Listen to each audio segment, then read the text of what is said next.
going on, everybody? Would not. Of course, it's beer time. Whoa. I'm going to kill that one. Hold on.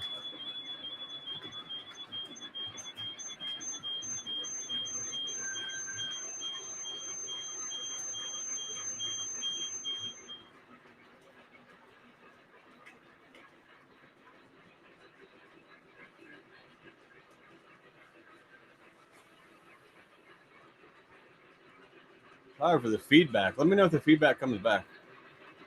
Shouldn't. Should not. If you guys are hearing feedback, please let me know before I deafen everybody. What's going? I got cables wrapped around cables.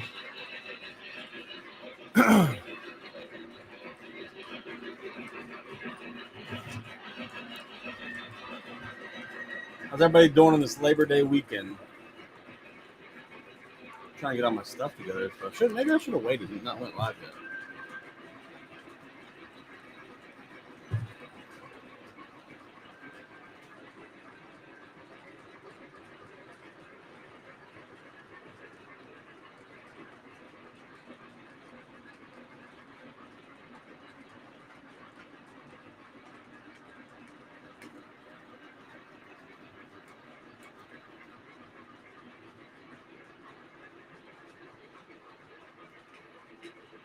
That second camera gets laggy, let me know too, because I don't know that I'm trusting my Wi-Fi right now.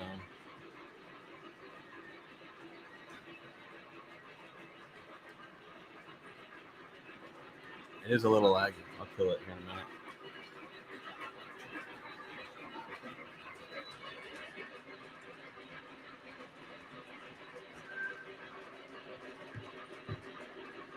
Yeah, I will kill it. It is too laggy for that. The Wi-Fi is not stable enough for that.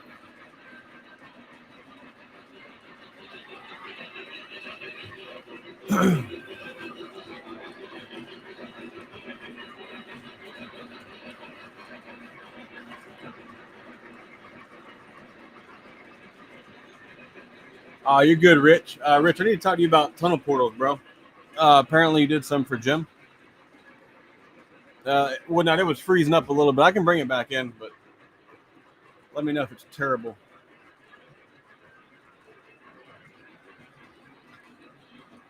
Yeah, you're good, Rich. So that's cool. You're doing a live with NMRA. Slow down a little bit. Billy the Kid, what's up, man? Well, Ned, I got your koozies all packaged up, ready to go. They'll leave tomorrow, bud. I probably could have got them out Saturday, but I wasn't trying to go to the post office. So we got some things to show you guys tonight. Got things to show you guys tonight.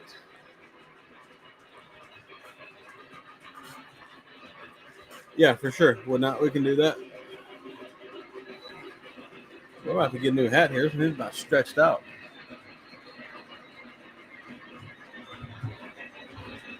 Trains are too loud. Let me know. Mr. Shade, how are you doing, sir?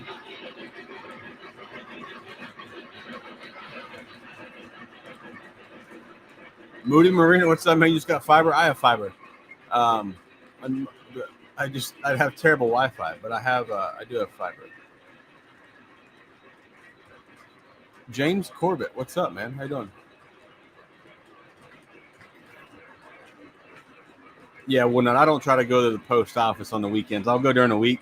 I can just ride by, but if I'm already in town at work or whatever, but I didn't figure you get too worried about it.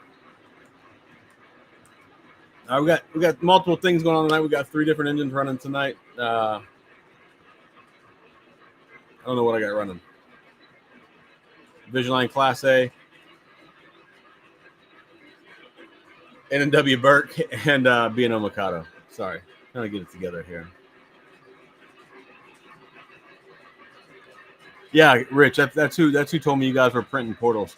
I used to be able to get nice double portals from Woodland Scenics, Scenic Express, but I couldn't find them on their website anymore. So.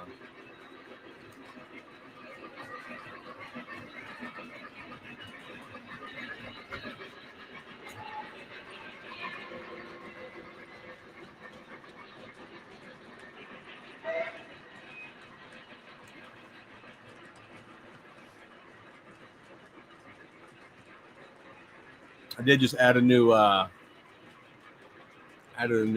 category to the Discord for landscaping. People like to post landscaping. Maybe I'll change it to scenery. I think scenery is a better term.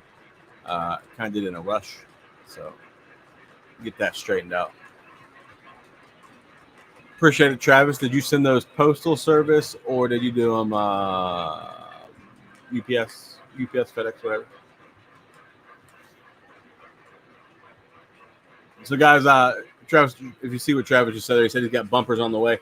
I was talking about getting track bumpers in my last layout update video, and Travis told me he could 3D print me some, so he made me some up. And once I get them, I'll probably do a video on them. That way you guys can see. And that way you can help Travis get some bumpers, 3D printed bumpers from Travis. Yeah, Rich, I did see his finished product. Looks pretty good. I like how you guys were able to put the middle section to make them the width that they needed. UPS is the only way to ship, Travis. I will check my app. Usually it automatically picks it up for me.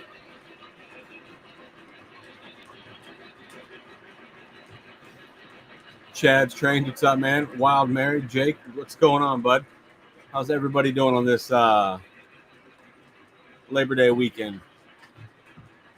Chad, you're just getting ready to fly back to Tampa after a weekend in West Virginia? I bet you're flying out of Clarksburg on Allegiant, if I had to guess. Billy ordered a drive-in movie theater for the layout. Did you get it from Jimmy's Trains, Billy? Crash, what's up, man?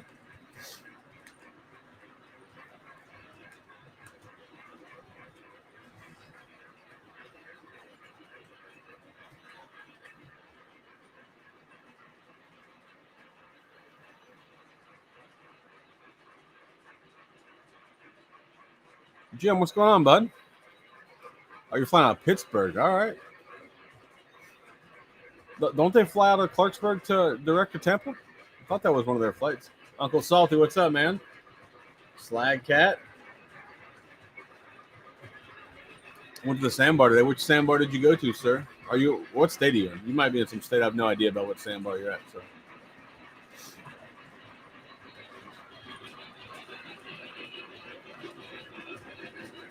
Get some more people in here. We got some updates. I gotta show you. How's Upper Loop treating me, Crash? It's not bad right now. I got some buildings set up there, as you can see in the camera there. We're gonna try to get an actual layout of where those buildings are gonna go this week and get them wired in. Might even paint up there. Let's see how it goes. Just paint the board. Sam Gable, what's up, man? Sam's building a hell of a collection over there in Georgia. I'm gonna have to tighten up. Oh, you're in Lake Boca. You're in Florida. Okay, I'm in Florida too, bro. I'm just north of Orlando.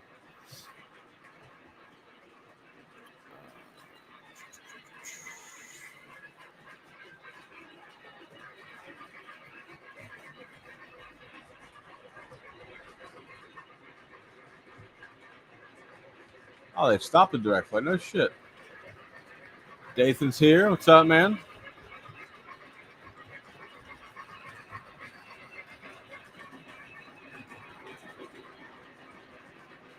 You're in Deerfield? So I'm in Ocala, just north of Orlando. I have been to Deerfield, though.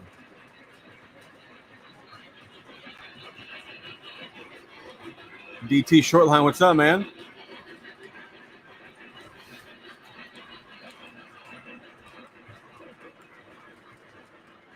Woodnot has set his plans. Look at this.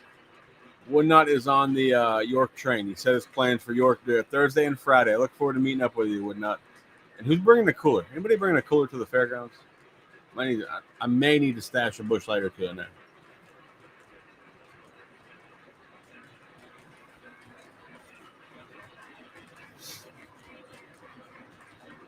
So the second camera I'm using is it's another one of my phones. I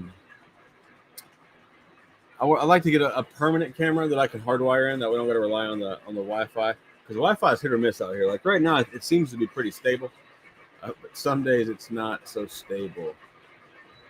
Monday is finally here, Dave. It does seem like it seems like a long time, right? I will check my email, Rich. Dude, you should 100% bring your General Lee Yeti. I'm into that. Hey man, if somebody's got a cooler, I may need to throw a couple drinks in there. I'm just saying.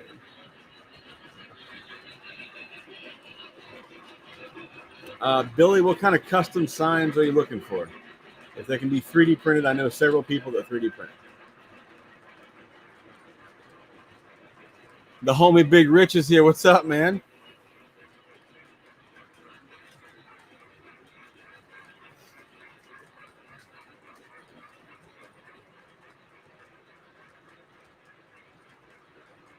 You bid on AC9?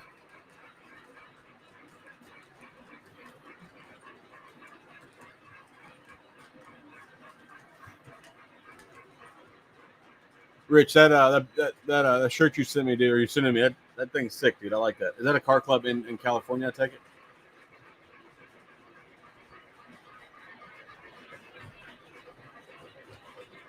When's the second podcast going to drop? I'm going to get with Salty, and I'm hoping we're going to do it this week.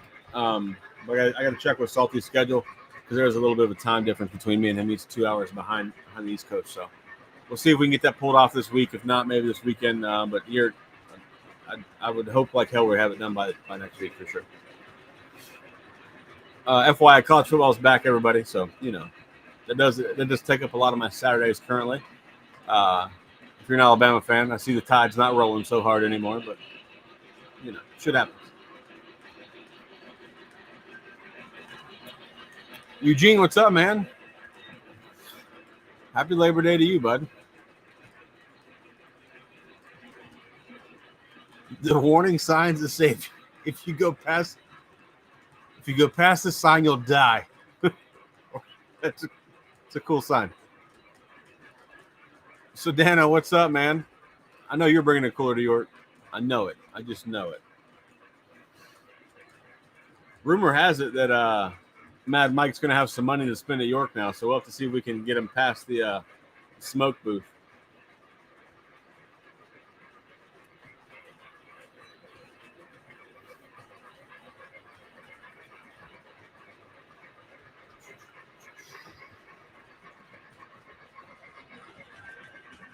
John, Toy Train Fanatic, how are you? John, I saw a post from the Susquehanna Club Facebook page that had 4 Penske L1s. I can't imagine they belong to you.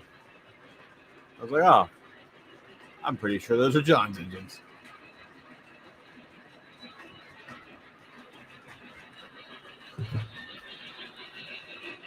What's up, Mike? What's up? Well, I figured you couldn't really see the elevated line back there behind my big ass head, so might as well do something. It is just cell phone right now.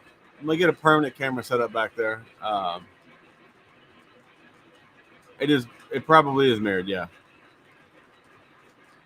Yeah, I probably should have changed that. I could go change that, but I might let it be mirrored. It's clever of you, Travis, to catch that. Did I see young Sydney slide in here? Sid, what's up, man? Taking a break from the LS. Sam, we're going to try like hell since I know what you just bought. We're going to try like hell to not let him spend all of that at the JT booth.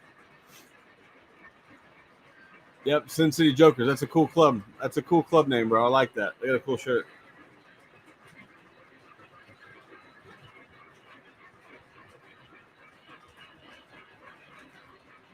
Old Ohio Angler, what's up, man? How's your Monday night going, sir?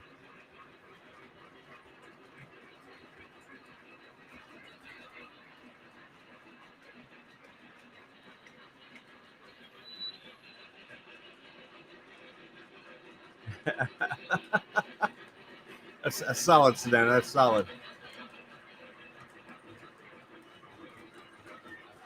I know it's early yet, Paul, but Paul T has the comment of the night so far. I know it's early. We've been here 15 minutes. That's a solid start. You got an excuse from jury duty? Fantastic.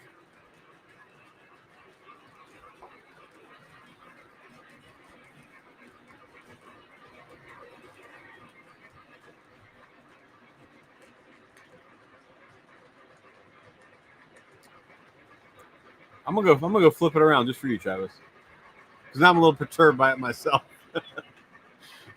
Oh my God, amateur hour over here. Yeah, so that'll happen, bro. That will happen.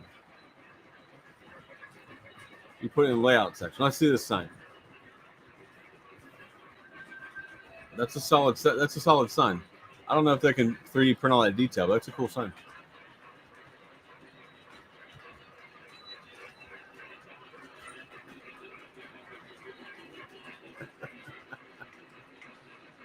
Oh my God.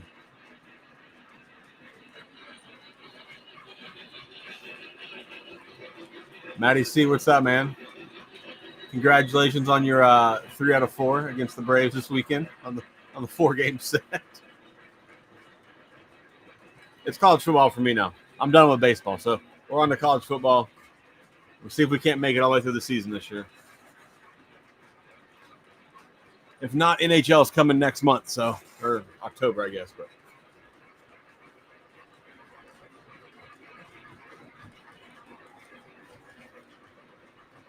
jury duty does suck. I like the spiel they give you that it's your civic duty to do it or whatever the hell they say. It's terrible. Jury duty is terrible.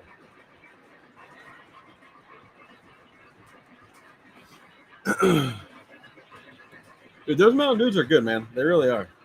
We were on the lake yesterday. I didn't have any Mountain Dews, but there was plenty of Busch Lights. Plenty of Busch Lights. Darren Grant, what's up, man? Ohio State did win. I watched that game. I was not impressed with either team, actually. I thought both their offenses looked quite bland.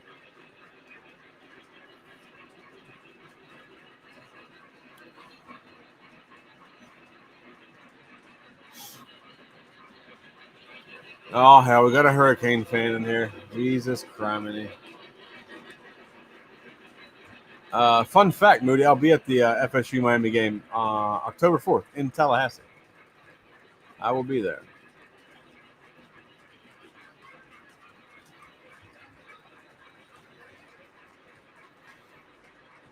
$19 likes, 42 people. Come on, boys, get it together. Hit the like button. Help me out, man. Here, we'll put the caption up for a reminder. I forgot about the caption tonight. Sorry, guys.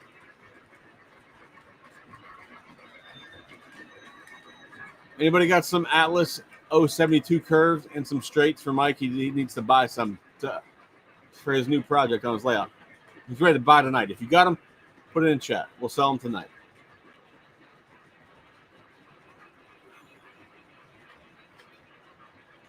I actually, Moody, I looked at getting tickets to the Notre Dame Miami game last night. My girlfriend's a Notre Dame person, and so I was going to do it.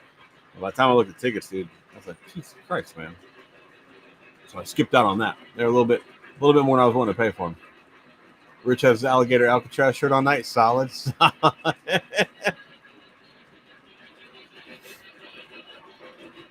I'm surprised they haven't made a Alligator Alcatraz boxcar special announcement yet. Yeah, Crash. We've been selling stuff on the streams. Seems like every other week would sell some. I think we sold an engine last week, and a couple of streams ago we sold 2 engines that night. So, anybody got something they want to sell? Let me know. Call it out. We'll get it going.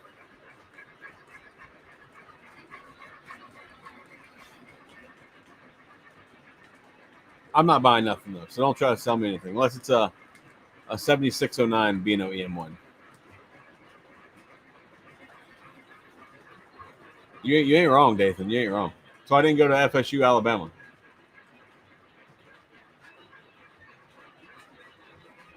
Oh shit! Good for you, Big Rich. Good for you.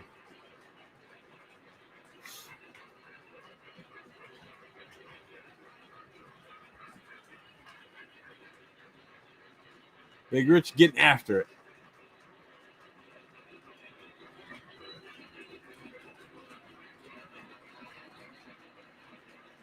Let's see here. I lost my spot.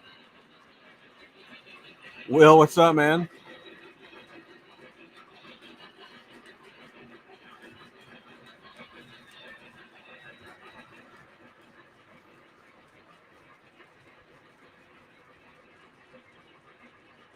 Will's got a TMCC GS6 for $500. Western Pacific. I know there's some Western Pacific guys in here. Maybe they're not here yet. I don't know.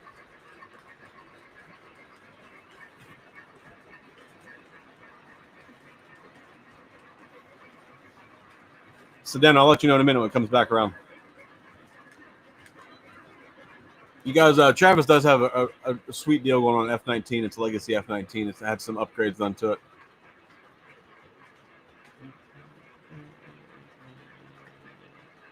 Sedano says, who makes the B&O car that's between the wagon tops? I will let you know here in a second.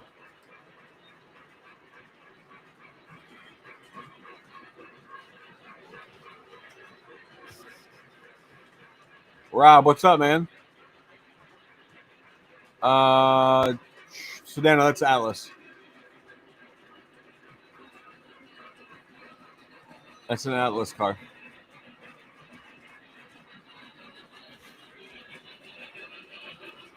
Don Peck, what's up, man? Stephen Cripple, what you got here, man? I'm sorry, not Cripple. Sipple. Is that Sipple? We're going to call it Sipple. If I'm wrong, I'm sorry. You got two things looking to sell.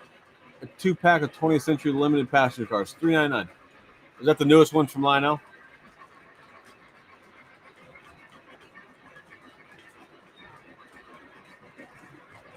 Uncle Rusty. It's Uncle Salty, bro. He ain't Rusty, he's salty.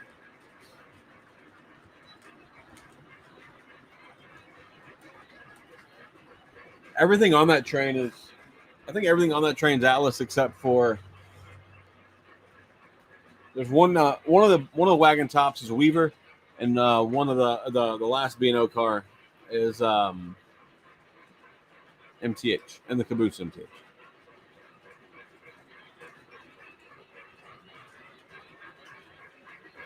Sedano needs a Shay. Nobody needs a Shay. I'm just not a big fan of them.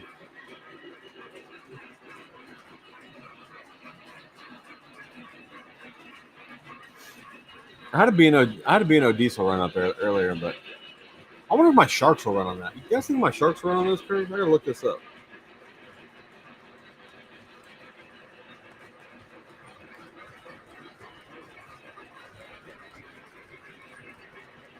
Salty, how about Wednesday? Can we do it Wednesday? Oh my God, Travis, you're gonna make me go fix this fucking camera.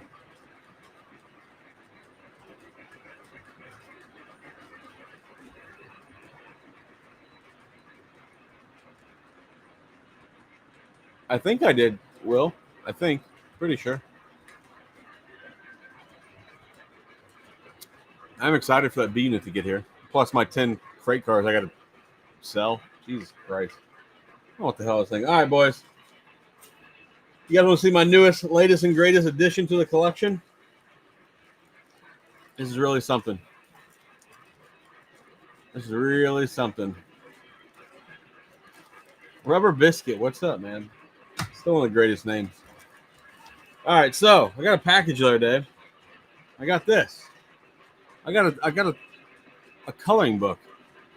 All right, so we got a coloring book, complete with crayons, Thomas crayons, and a do not disturb while you're playing with your Thomas. I don't get that.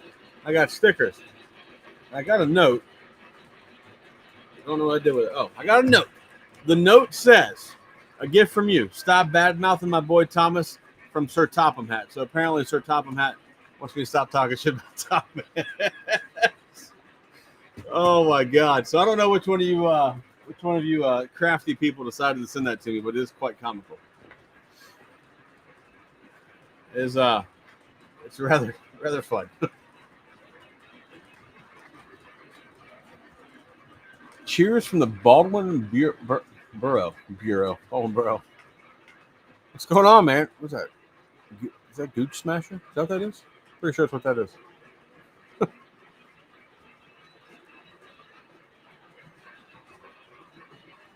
I can change it on Restream, can I? Let's see. I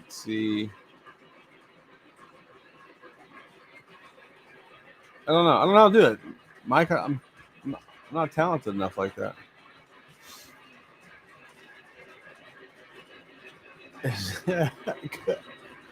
Coloring book is your speed? Oh, that's awesome. Welcome to the stream, man. I don't think I've seen you on the chat before. Appreciate you being here.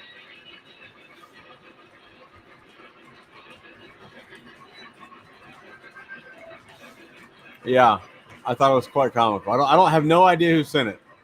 There was no return address, none whatsoever.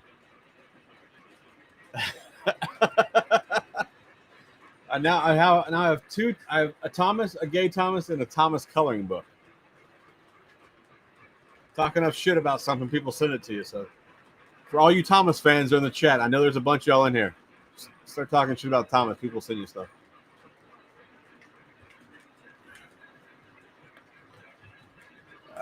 No, Darren. I do not have a bigger Thomas collection than everybody in here. There's a guy in here that has a scale Thomas. All right. We won't mention any names.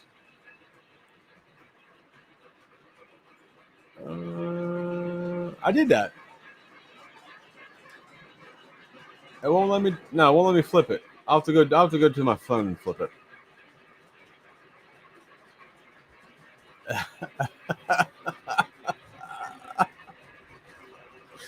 Oh my god, that's awesome.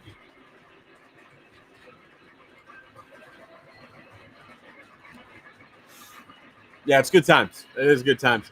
And I 100% am aware that you guys, somebody's going to bring me something Thomas at York this year, and I'm not mentioning any names, man. I'm not doing that to people, but there is somebody that's scale Thomas in here.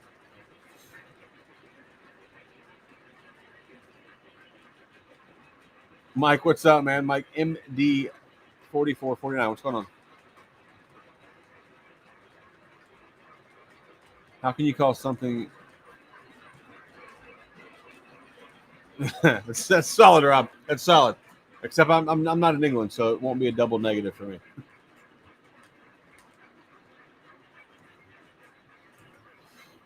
Oh my god. No, I don't say it on mine, dude.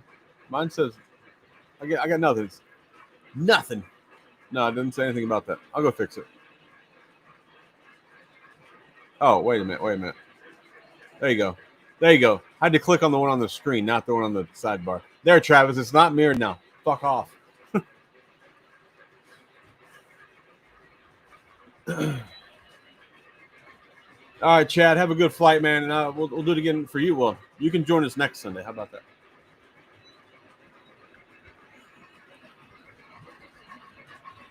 Just ballasting. I actually looked at placing a ballast order the other day. I need to go ahead and do that.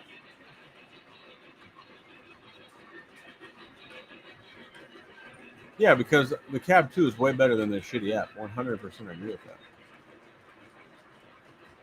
Travis, I feel like your head was going to explode, so happy we fixed that. No, if the anime stuff comes in, I would gladly throw it all in the garbage as soon as I get it. I will not partake in the nonsense of that.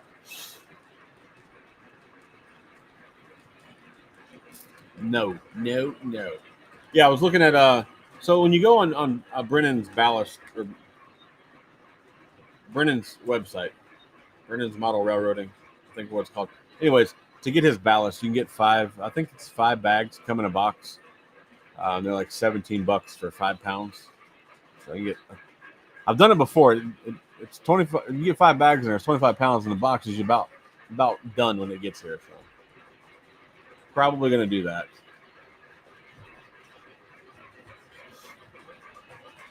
Yeah, I get him. I get it straight from Brennan's, Nathan.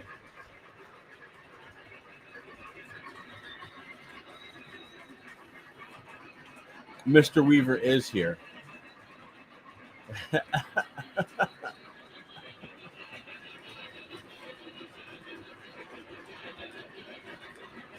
Bernsey, how's life treating you, bud? Burns, I saw you have some engine. It's never been out of the box. Did you post that somewhere today, or was I imagining that?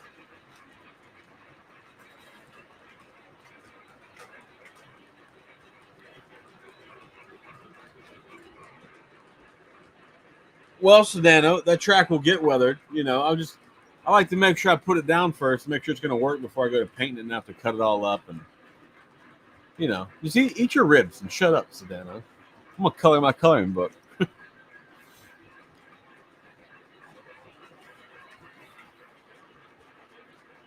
I got a cool bus.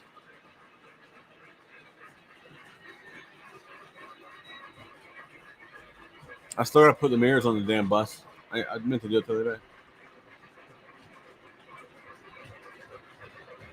Flintlock Hunter, what's up, man? Is it PS3 or is it PS1?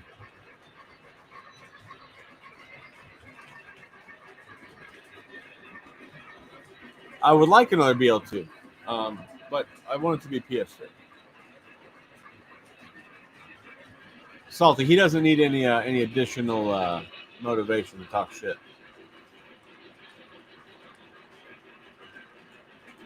He's the one that running his Class A, Vision Class A on like 054s or some nonsense.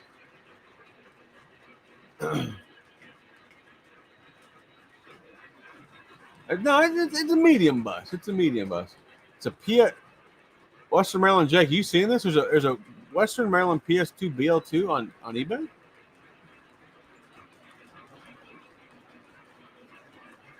I don't know, Rob. I'll send it to you. Let me know. You let me know, bud.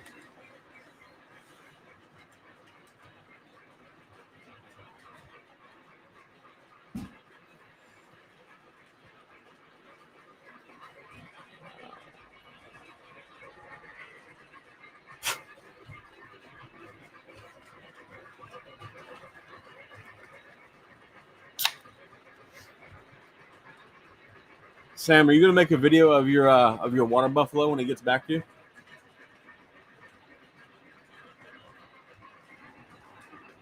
Put that there. Can't do that.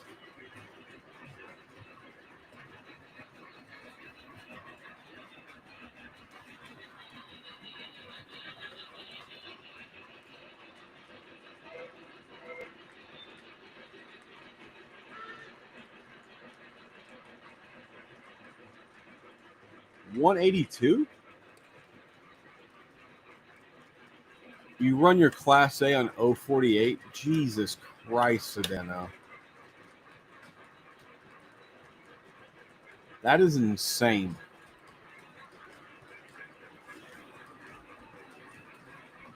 Emergency calling to work. Have fun, Jake. Anyone have a Vigiline Class A they want to sell? Where's Mike at?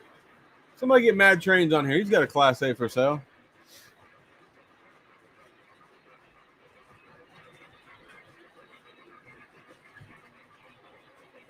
Mike, yeah, we do have somebody has one for sale. Mad Trains has one. We'll get him on here in a minute. He was on here, but he's probably like sniffing smoke fluids.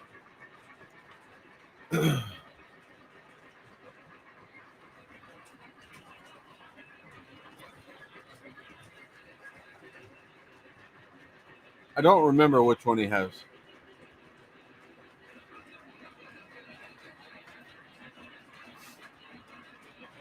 Johnny Seger, what's up, man? How are you doing? How's your Labor Day weekend going? Yeah, Sid, I agree. I don't think it's very happy on 048. Don't think that's a good thing.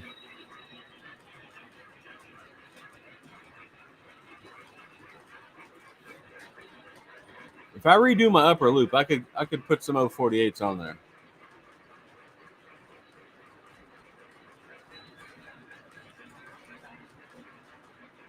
Mad Mike, what cab number do you have, sir?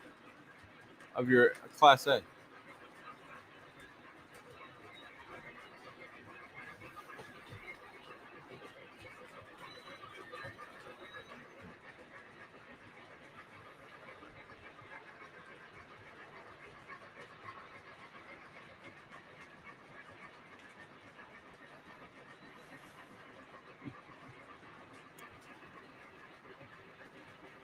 Mike, you're looking for 1218. You're looking for the excursion one.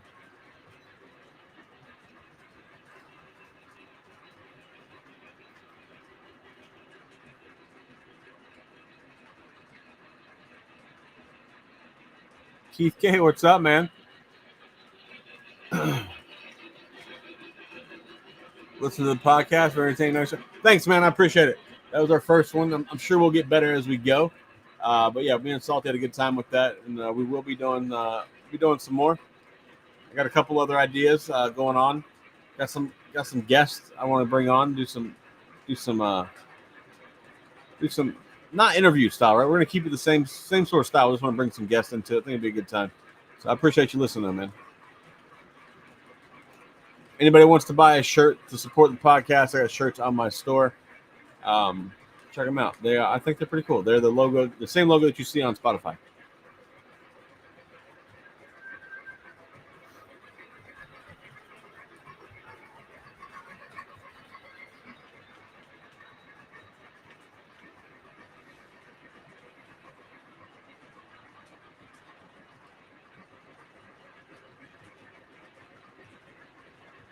Rubber Biscuit blew his train budget for the year by a lot. That does happen, man. It does happen.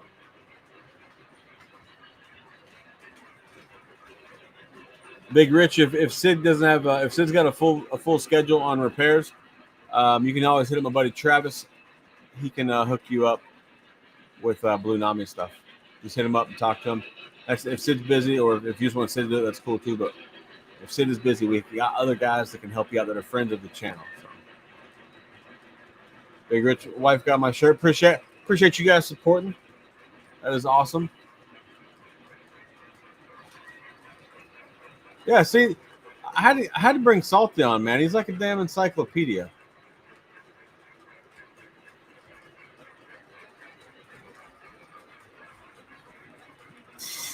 Oh my God. Oh man.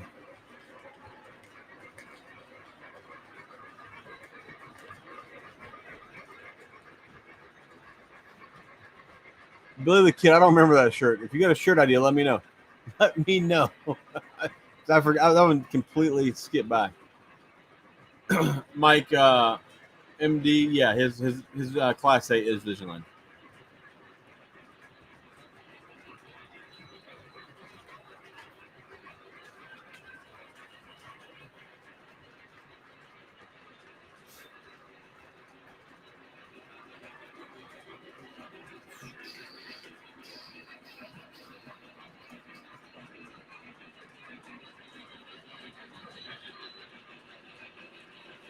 Solid comment, Sam. Travis is good, man. Travis is really good. Travis does good work. And if you want some like off the wall crazy shit made, Travis can drum that up for you too. Or if you want a Berwick, it's a speaker car. He can make that happen.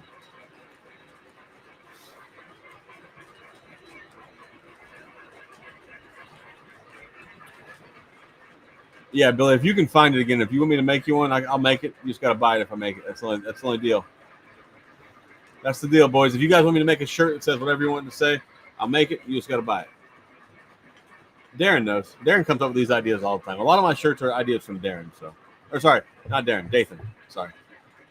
Misspoke, boys. Misspoke.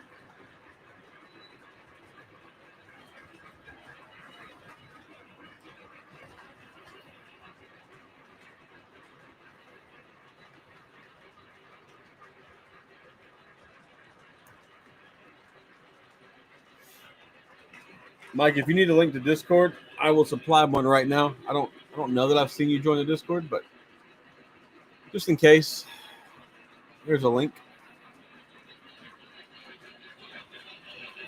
Follow the link. Free for everybody.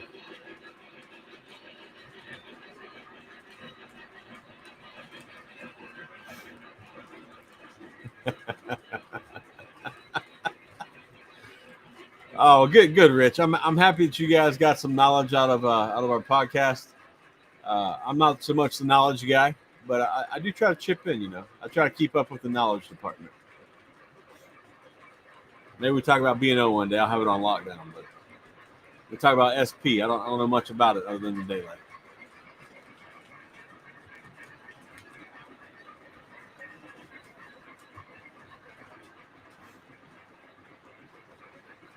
It's not a terrible price you paid for the AC9, man. New in the box is pretty good.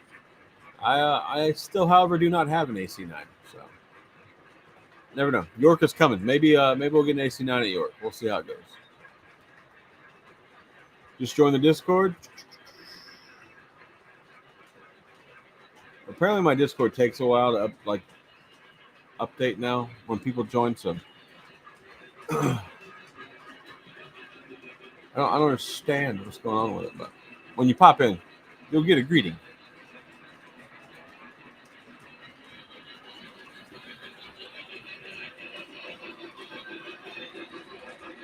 What, what tool do you need to? What tool is it that you need? Just a small little wrench like the one from Lino. Hey Dom, what's going on, man? How's your Monday night going? It's a Lionel Mikado, but it's XK line tooling. I have two of them. I have the B&O one you see. I also have the C&O one. I need the UP one. It's the one that I'm missing. But every time I see it on eBay, it's always too much.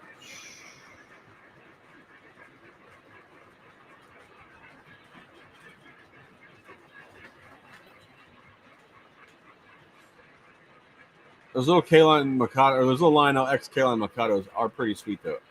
I do like them. If you get a chance to get one, I suggest you get them. They're nice. They still have whistle steam.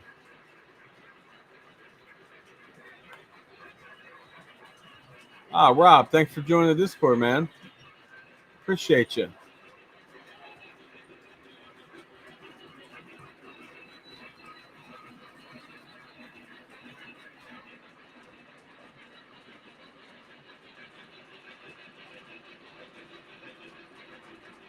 Ooh, that's a great question. Is anybody in this chat getting the third row Allegheny?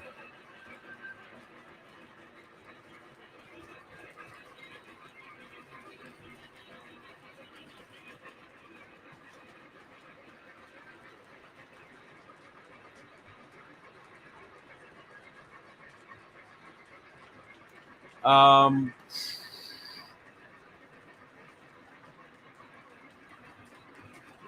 I have more steam rubber biscuit. More steam. My diesel started catching up. So obviously, when I first started buying trains, I had more diesel, and then my steam got way past. Then my diesel started catching up. Um, but now the steam still ahead.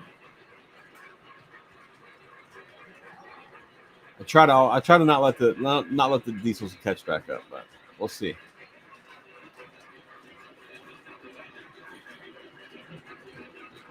I have more steam on order right now too, so that helps.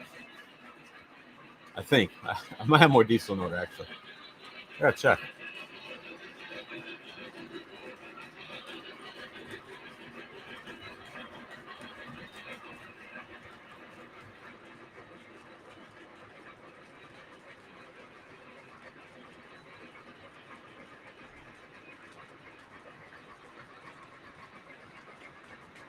Nah, slag, I'm out, bro.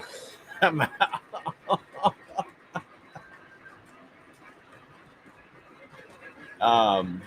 The Allegheny's gonna be nice, man. But I agree, it's not $5,000 worth. That being said, I do have some third on order. Yeah, right now, I have 10 more steam engines than diesels, but I have 3 diesel in order and 2 steam. So I'm gonna get that. I'm getting that the B&O Mountain for Muffin. So we'll stay about 10 once all the pre-orders come in. Be a 10 gap.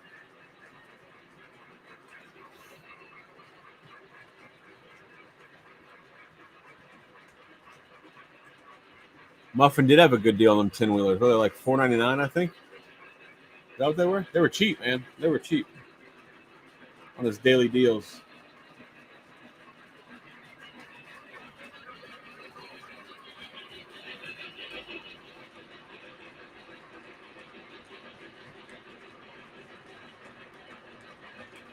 Did Eric buy one? Did Eric buy one?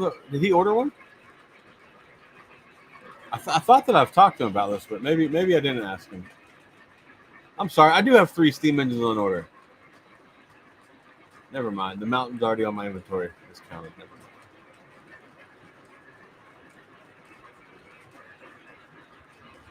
Oh, the Muffin one? Yeah, it is going to be nice.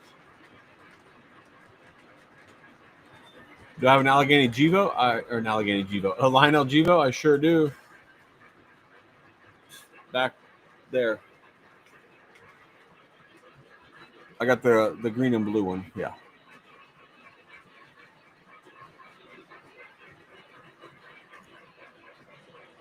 Mike, what other two engines do you have coming?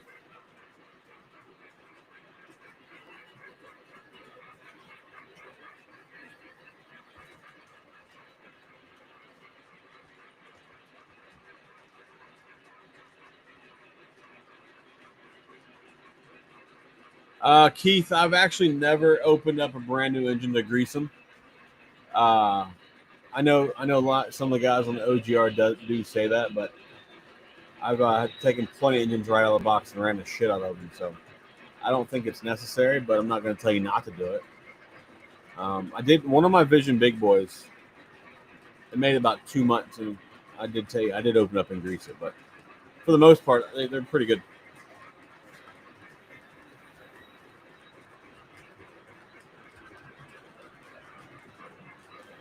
I I don't grease them. I oil them when I get brand new engines, like especially a steam.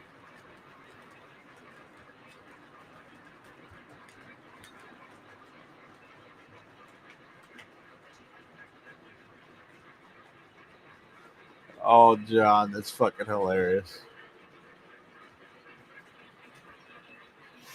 You got your Trump engine on the way from the Muffin Man.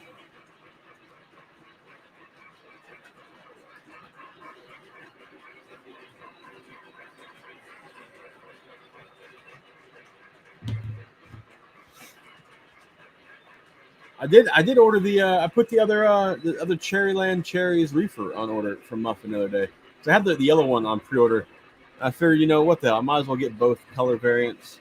That way I don't gotta worry about this trying to find it later. So I did do that.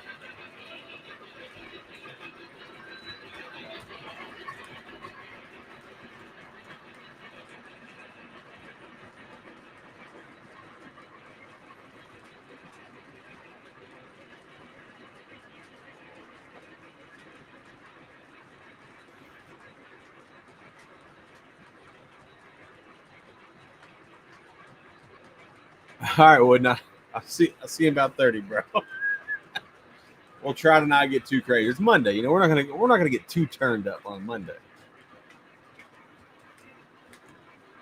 I did, however, just grease some engines the other night, though, Keith. I greased one of my Penske L1s and something else. Oh, Y6B.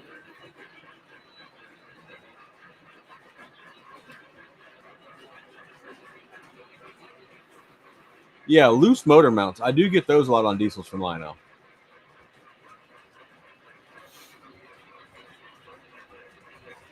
Mike's got a UP 44. Still waiting on. I did not order one of those.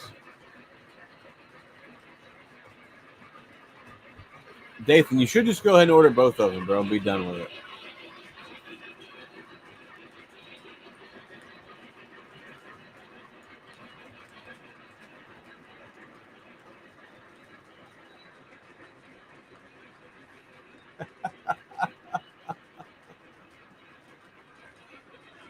Oh, Sedano, you're not wrong, sir. You're not wrong. You're not wrong.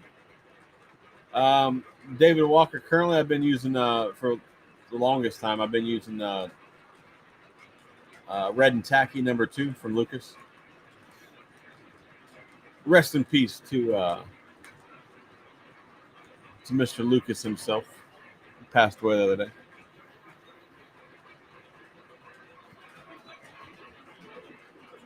Forrest Lucas, that's his name. I couldn't think of his first name. Sorry.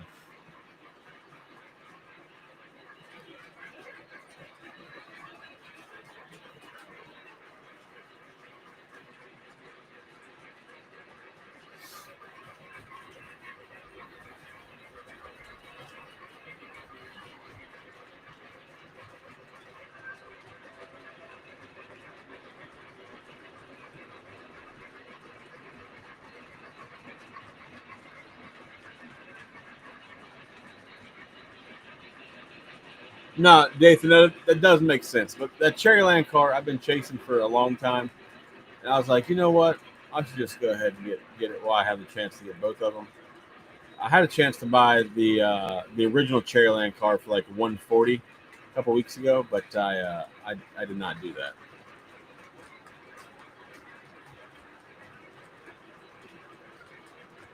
What? Red and tacky's horrible. What are you talking about, bro?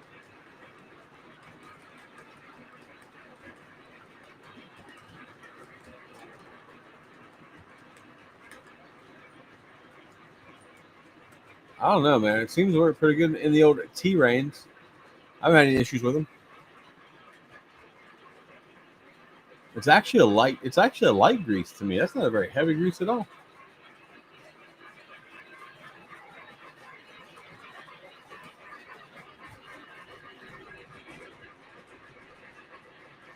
Woodland Scenics lube and grease. I did have a bunch of the. I gotta order some more stuff, more oil from LaBelle. I need some more LaBelle oil. They're all about empty.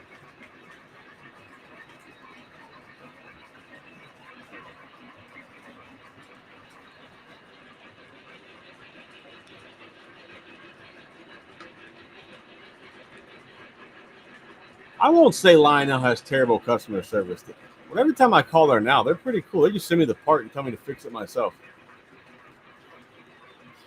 They don't say send it back. They say we'll send you the part, you fix it. So I'm okay with that. It works for me.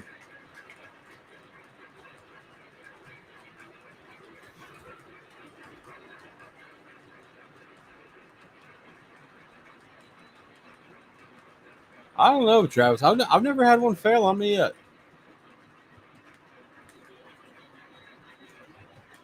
I have used LaBelle's grease.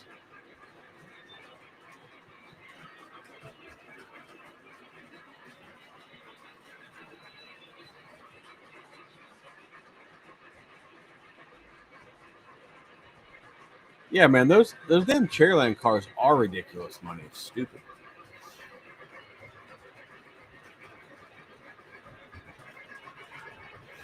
Good for you, Rob. Good on you. Rich, if you look on my Discord, I have a place with oh, excuse me, I have a place with Travis's merch store link where you can get one of his shirts.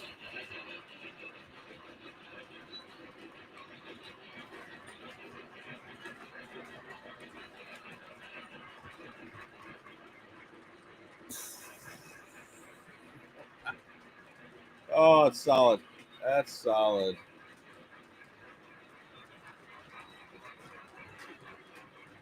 Where? Who is Norm? Slycat. Who is Norm? I don't see Norm. Did I miss a Norm?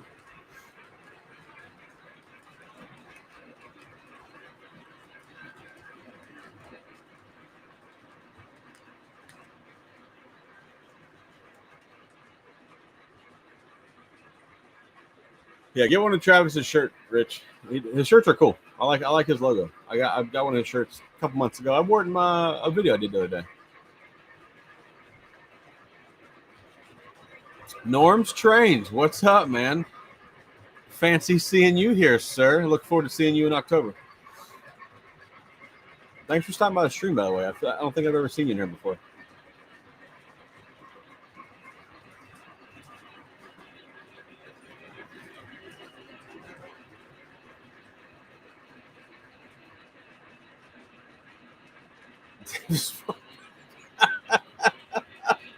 Chubb Strange, what's up, man?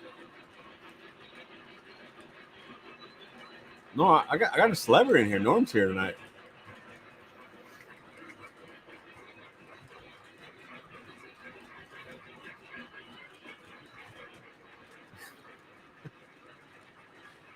Oh my god. Norm, I take it you'll be at York in October. I do appreciate you stopping in, man. That is awesome to see you stop by.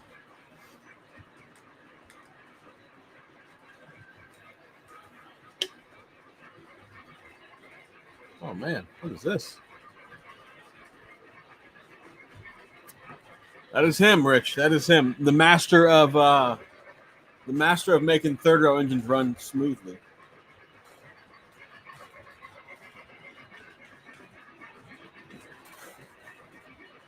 Norm, what grease do you use on your engine, sir? We were having a conversation about what grease to use.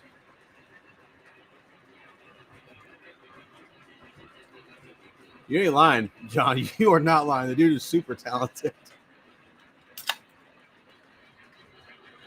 Can't see Sean. What's going on, man? How's your Labor Day weekend? Sedano, stop touching yourself because Norm's here. He's a cool guy. You don't got to touch yourself to him. It's all right.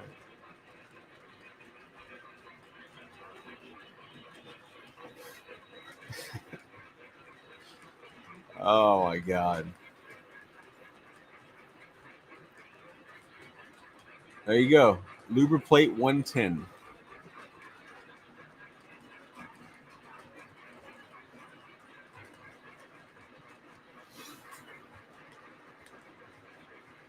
I think I've heard of it on the OGR. I don't know anybody that has any, or even where to buy that.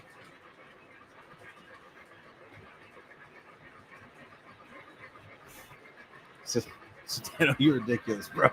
Ridiculous. You guys are funny. Jim Barrett on the back shop to Jim Barrett, that guy.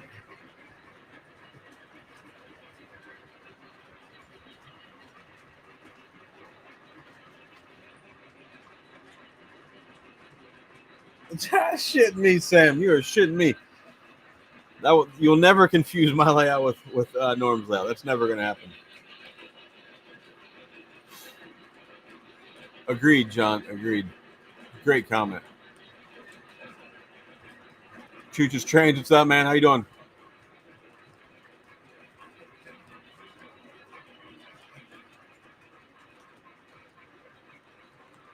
David Stevens. How are you, sir? Mayo drippings is solid. It's a great comment. I'm a fan of that one. Mike wants to know how often he should grease the gears.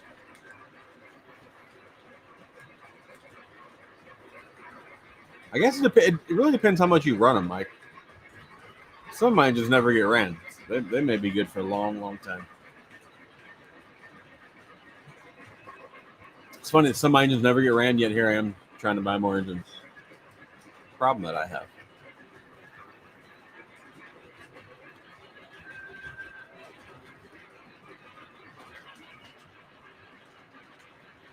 How many likes we got tonight? Do we have a feasible amount of likes tonight?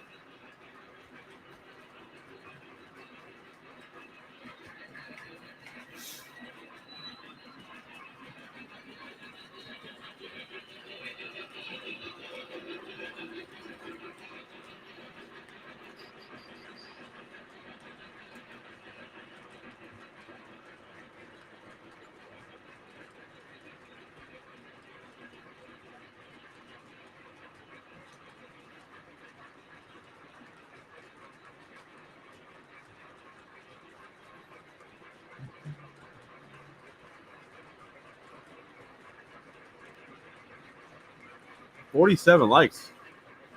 Seems a bit low. Seems a bit low, boys. Tighten up. I know it's a Monday, but get it together, man. Hit the button. Do something.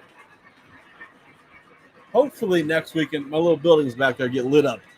I'm excited for that. I need to wire up some switches this week. We'll see how much I get accomplished. You know, we've already ate up one day this week, so I don't know how much I got left. Got to get some motors built this week, so we'll see. We'll see. Got a busy week. Philly Rail, what's up, man? How are you, sir?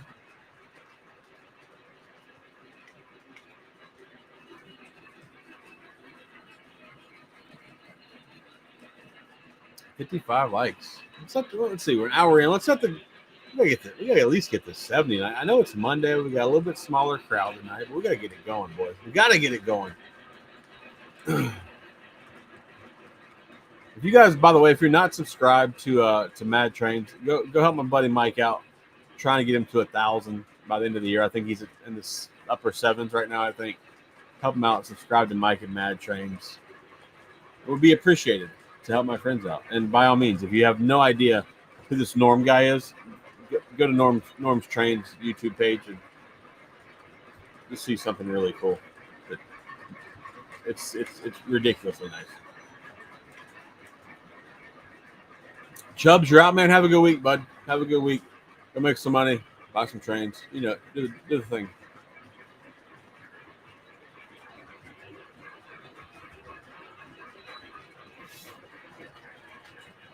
Travis says it's not the size of the crowd, it's the quality.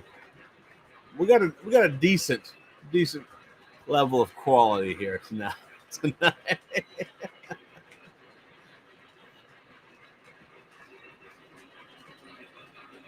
Yeah, no, I figured it would be down a little bit being a Monday, but you know, it's Labor Day. I didn't want to try to stream in the middle of everybody's Labor Day weekend and be on here on a Sunday. You guys are having cookouts or at the lake or whatever the hell you're doing, you know. So, yeah, Mike, put some pictures and videos up there. Trying, Mike. We're trying to get you pumped up to at least 1,000. You know. Mike's been streaming, doing some pop-up streams on his own. I think his when he streams by himself, it's a pretty good show. I like it. It's all right, Salty. I'm not helping with the quality level here either, bud. I'm just a dude drinking beer, running my mouth on the internet. But hey, I'll take it. I'll take it.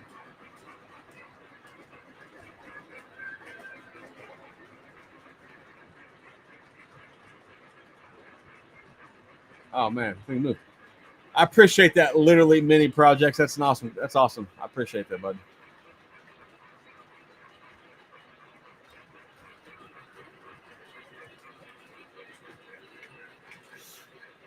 That's awesome, John.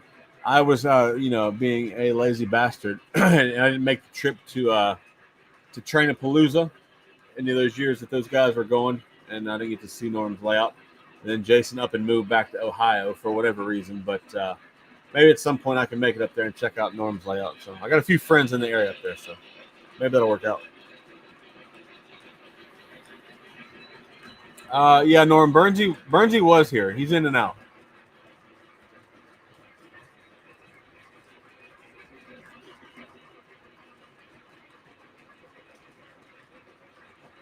Bill Kalina, what's up, man? Don Peck says I'm up against college football tonight. Yeah, but it's just North Carolina against whoever they're playing. Florida State already rolled Bama up on Saturday, so it's fine. I'll compete against college football tonight.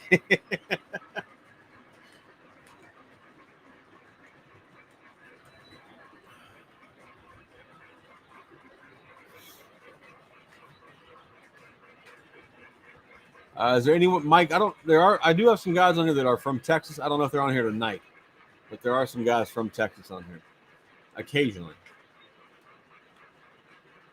Zach, have I seen Fairmont subdivision? I mean, I was born in Fairmont. My entire family lives there, so yeah.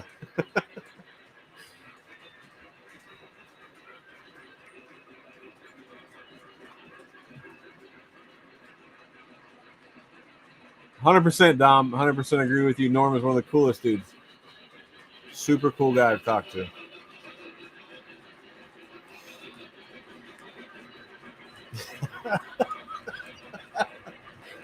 Oh, shit, John. Burns is probably looking for a prototype picture of some off-the-wall stuff. 100% is. Just so he can, let's say he wants to add it to his collection.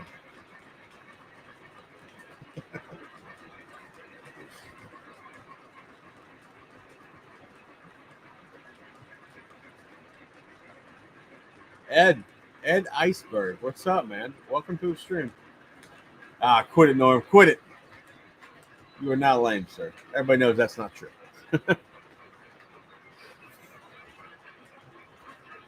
What's the score to the TCU? It's not. Has it started yet, or does it start at 8? And see. I know that's homeboy's first game. What's his name? Belichick for Carolina, right? Yeah, first game. Oh, the Fairmont sub is a channel. Oh, I'm sorry. I thought you were talking about the actual Fairmont subdivision. Sorry. But no, I think I have seen that channel. I thought you were talking about the actual subdivision of Paramount. Sorry.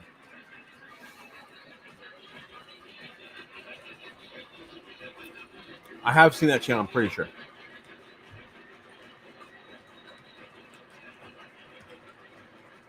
Everybody, if you're drinking, let's have a toast to Mike. He actually got a video up before the challenge was over.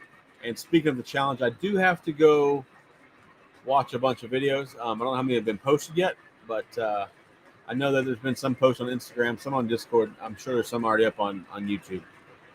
So I will check those out probably starting tomorrow.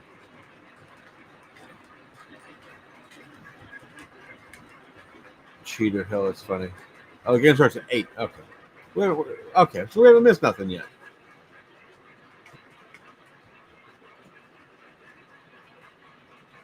Oh my God. Who let this? Who? We got to turn it off. RJ's here. He thinks he lives in England. He's over there touching himself to Thomas Trains or something. I don't know what's going on. RJ, what's up, man? How are you, sir?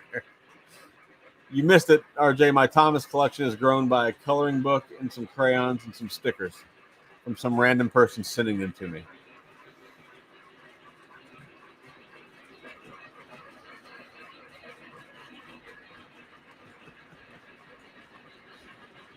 Oh my God! Yes, Belichick's first game. His girlfriend's first game. Yeah, Norm. I try to always have some B&O running at some level, and I need to start collecting some of this third rail B&O stuff because obviously we know Lionel's not going to make it. Problem is, I have a B&O T3.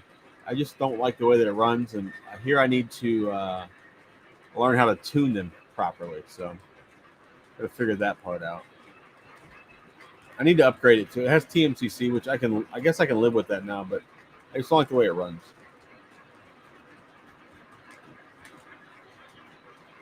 David Walker, you're full of shit. Full of shit, David Walker.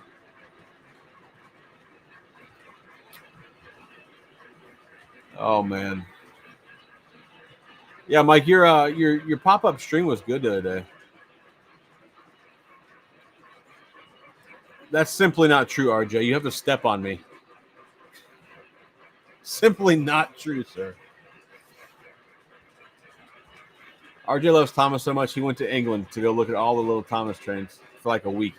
Like 2 weeks, I think. I don't know. How long were you over there, RJ? Seems like you were there for a long time. This is a lie, Salty. Stop telling everybody lies. Stop telling them lies.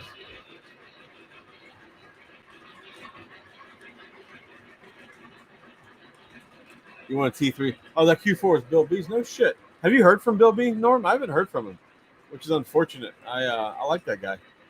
And he used to be really big on the socials. You know, you'd see him he'd stop by the streams and hang out, but I haven't heard anything from him. So the T3 that I have has the Vanderbilt, the long Vanderbilt tender.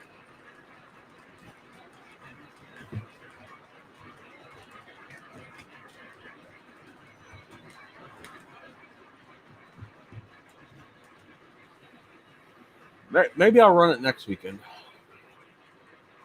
if I can get it to navigate. I got curved switches on both lines, or both inside and outside tracks. It doesn't like the T3 does not like curved switches, so I'll have to see if I can figure that out. Are you gonna make a building for it? It's a solid trade. That's good that he's doing okay, man. If you talk to him again, tell him I was asking about him, man. I enjoyed him being in the streams. RJ, you're in England for 13 days. Holy shit!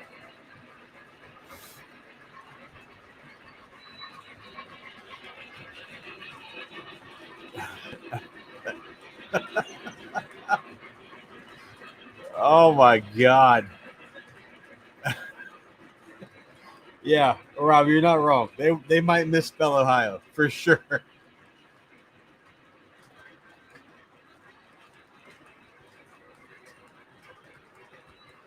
Butch, how you doing, sir? Sam says Mike streams are pretty decent, not full earthy, but close. Oh, that's funny. That is funny. I don't know how I got to this level of earthy, but here I am. I didn't mean to highlight that again. Sorry. But yeah, here I am. Train says an AC9 3800, but I wanted a copy. Uncle.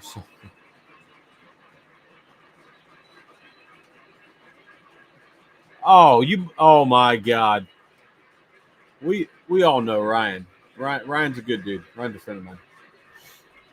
And yeah, I forgot he had like two or three of them. Sedano. I completely forgot that he had those for sale when you were talking about wanting to buy one.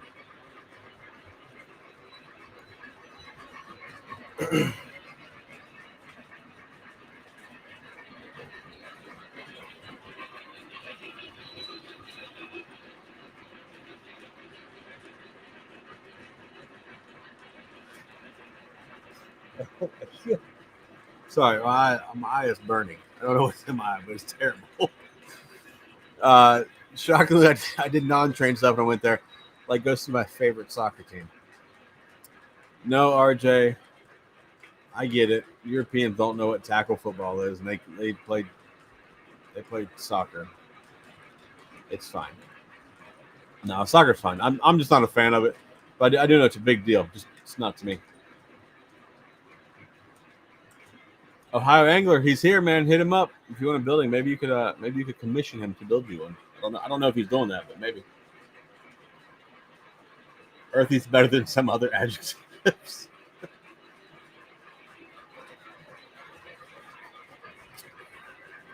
Yes, then 100%. I 100% knew that he was doing that. And I completely forgot that he told me he had Alleghenies that he would sell. My fault for not thinking of that earlier when I knew you were looking for him. 100% just slipped my mind. But he's a pretty cool guy. He helps me make terrible financial decisions at work.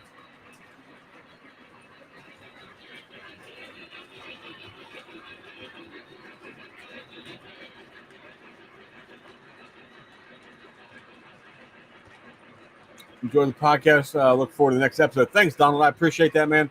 I got to get with Salty. Maybe we can get one recorded this week. I know he's got a pretty full weekend planned out, as well as I do, actually. But yeah, we'll see if we can't get that going. And I look forward to the next episode. I had a lot of fun with that one, and it was a little bit different than I thought. So, I don't know. I felt like it was going to be more like a YouTube video, but it felt different than a YouTube video. So it's fun. We'll get better as we go. I promise.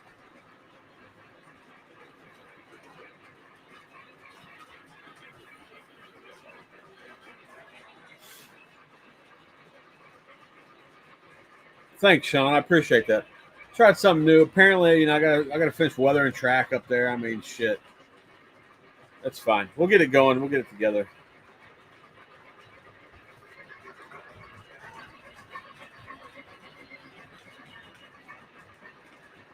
We're gonna try and do something, Sean, with the buildings this weekend. I'm gonna try to get the layout where they're gonna be figured out. I want to paint the board up there, and then get the buildings wired in so they light up. Donald Haney, by the way, I really enjoyed the Phillies Braves series. I mean, I called it 3 out of 4 on Discord last week, so I'm not shocked. The Braves are terrible this year. You beat a terrible baseball team, so congratulations. The Phillies beat a terrible baseball team. You couldn't sweep them. Good for you guys. Who's your college football team? Let's talk about that.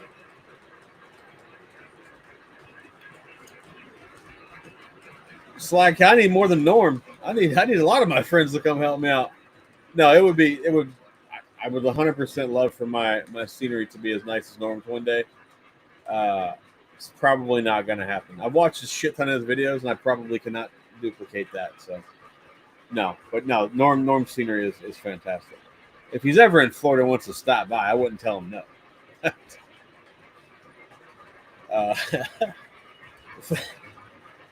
Why is my eye on fire? It's terrible. Mike, I appreciate that, man. Oh, it had pretty good reviews, and as far as the new podcast goes, it's done pretty good with having with the amount of plays that it's had so far, as far as podcasts go. So I'm pretty excited with it, and I think me and Salty did a good solid job.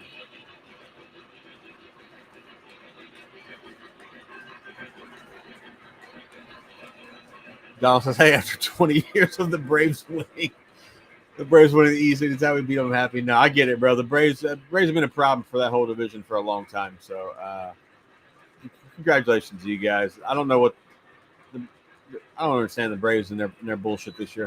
Hopefully they get it figured out next year, but we'll see. We'll see how it goes. Norm, I'm a little north of Orlando in Ocala, like an hour and 30 minutes north of Orlando. Like an hour west of Daytona.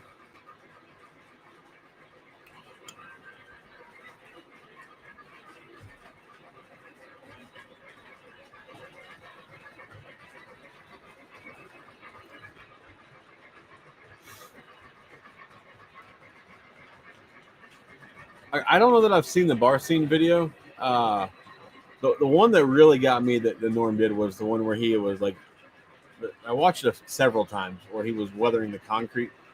I'm like, man. Then I seen like inside like the little engine facility. I'm like, I'm just happy to have trains running, bro.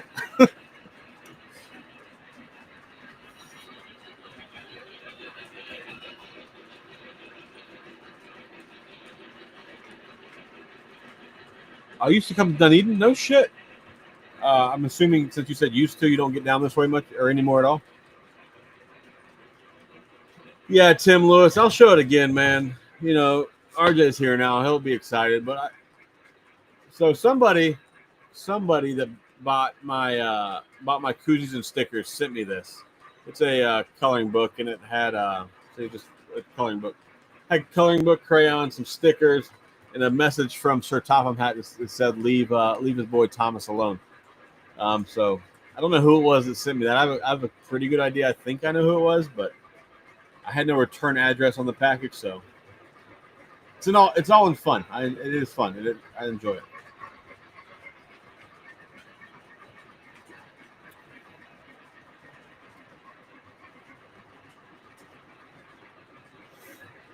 Oh no shit, that sucks, Norm.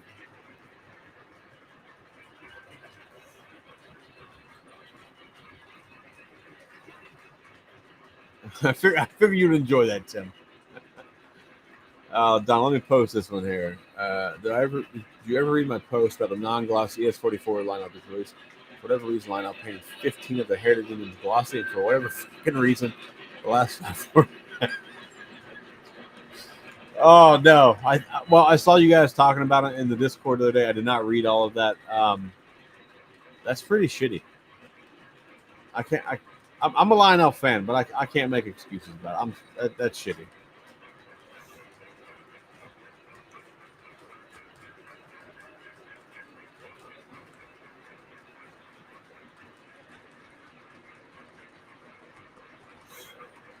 Yeah, Sean, that's the same Bino Mikado from back in the day when we used to send your request videos and make lash ups. That's the same one. It's probably never going anywhere. I love that engine. I wish there was another cab number of it.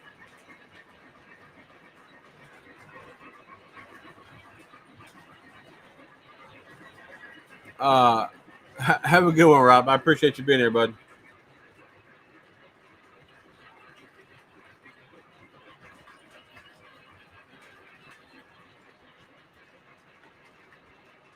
Thanks, Sedana. I look forward to that.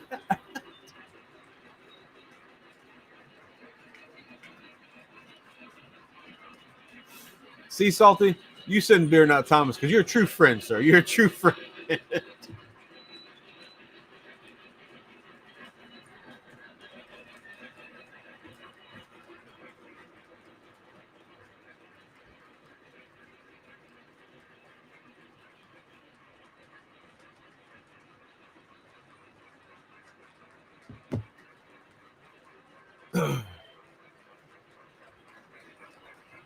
All right, Moody, have a good one, man. And just remember, go Knowles.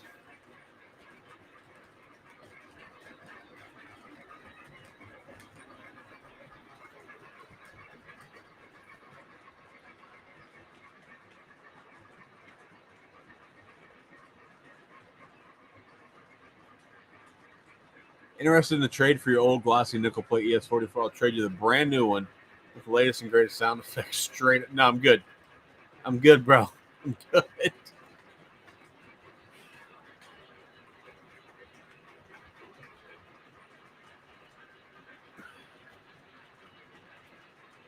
David Walker, I don't think you're going to. I don't think you're going to get that.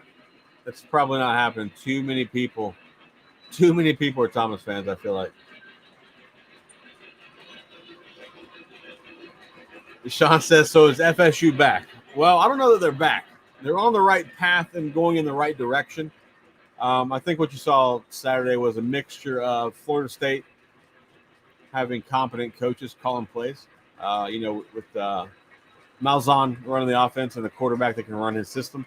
And I feel like I feel like Alabama is on the way backwards to where they were before Coach Saban got there. So I think it's a mixture, but we'll see. Florida State's got Miami on deck in October 4th, so we'll see how that game goes. Miami, the defense looked really good last night. I think their offense is okay, but their defense I think is good. So we'll see. We'll see in a few weeks.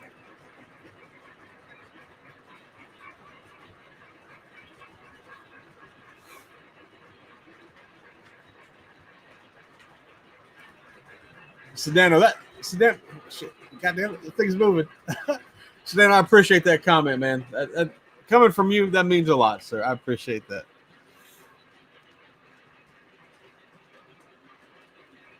There you go. Donald Haney is Donald Haney's looking for a glossy Southern and nickel plate ES 44s. Hit him up. North Carolina straight down the field, 7 plays, 83 yards, touchdown. Coach Belichick and company. Good for him, man.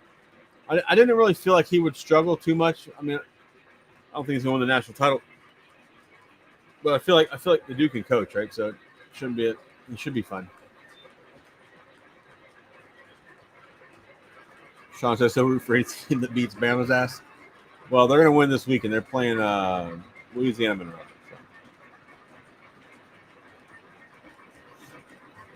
So. That's funny.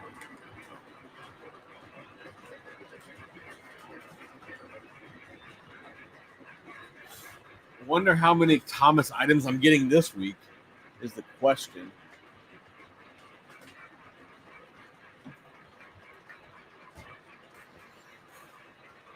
And so things to do this week on the layout. Like I said, I want to get the upper level painted. I like to get the buildings, figure out where they're actually going to go, and get them wired in because I think it would be cool with the lights on. That's cool. So I want to get that done. I like to get some switches wired in this week because all the switches that are underneath that elevated board there, I need to get all those wired in so I can switch them by a button instead of trying to, shimmy my fat ass in between the boards to throw switches. It's not very fun.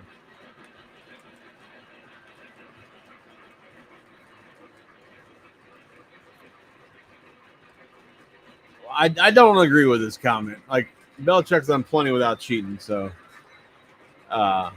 he'll be fine in college either way.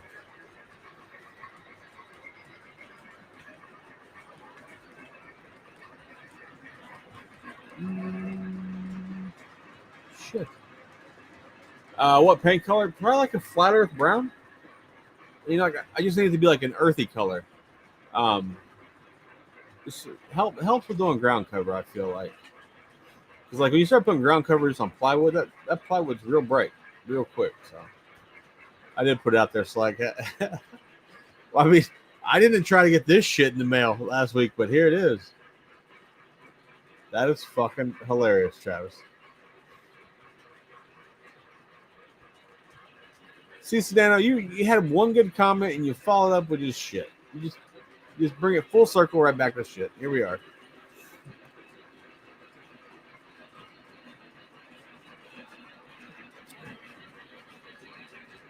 There's a big college game next weekend too. There, who is it? Michigan, Oklahoma. Is that right?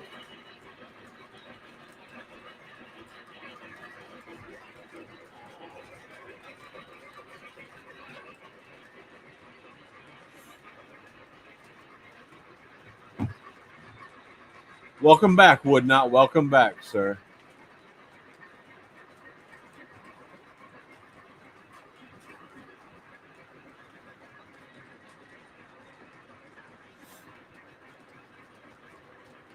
I thought he interviewed with another pro team.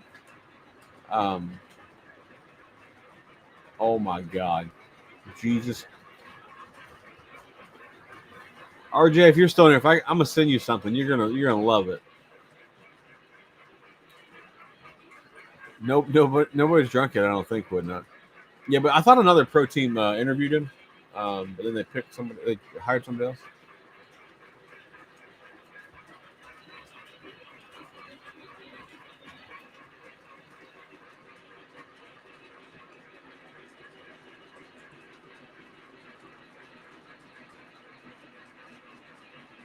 Whoa! Post a comment. Jesus Christ. Yeah, 100%. I agree with this comment, Donald. 100%.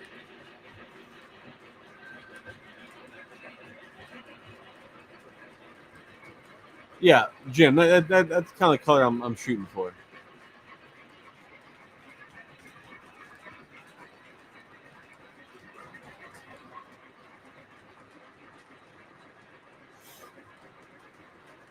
How many likes we got now, boys?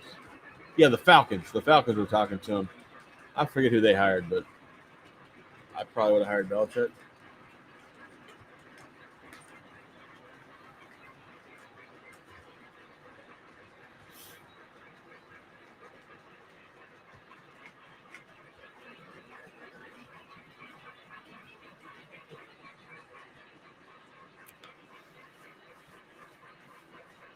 I think we should be good on lights, right? Bush Light time. Last of the farm cans. Yeah, where did I see farm cans? At Wawa. I was in a Wawa the other day, and they had farm cans still. But I just about the fresh ones. The regular camo cans are coming though. So any time now, the camo cans should be in your stores.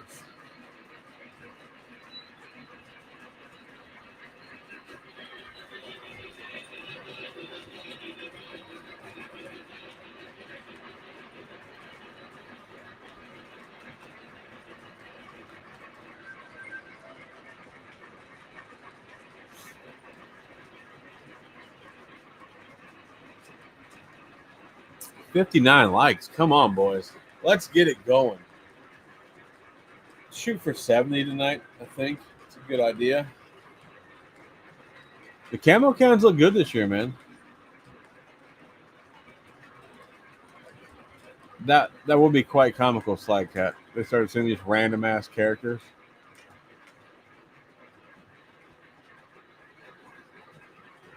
Yeah, man, we've had Wawas for a while now. Um, they keep building more. I'm not the biggest fan of a Wawa. They're okay. I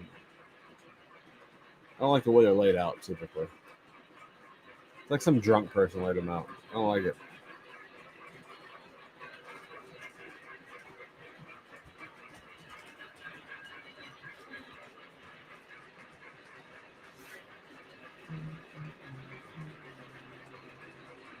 Does Cracker Barrel serve Bush Light? That's a great question.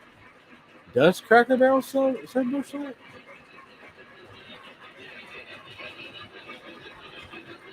That's a great question. I feel like they don't. They should. Let's see here. Let's Google this. Let's see if Cracker Barrel serves Bush Light. They got their logo back though, so that's good.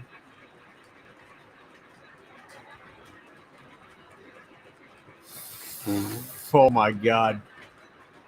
Well, not I'm. I don't even. I have no idea.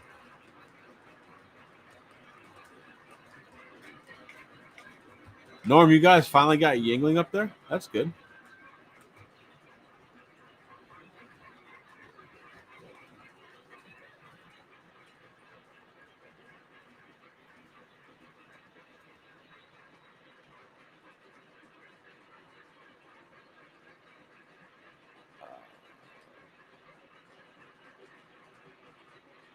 I don't know. I don't think. No, they don't sell Bush Light. Cracker Barrel's not ready. They're not ready for that kind of activity in their life.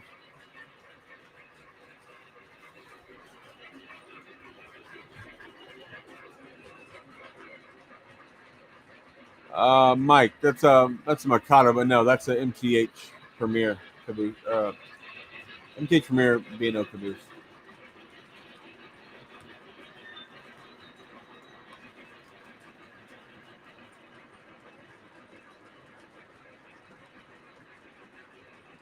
I go to Sheets when I'm at York. I go to Sheets, just because there's one across the street from the hotel I've been staying at the last couple of years. It's okay. I don't mind it. It's not the best Sheets I've ever been in, but Sheets aren't bad.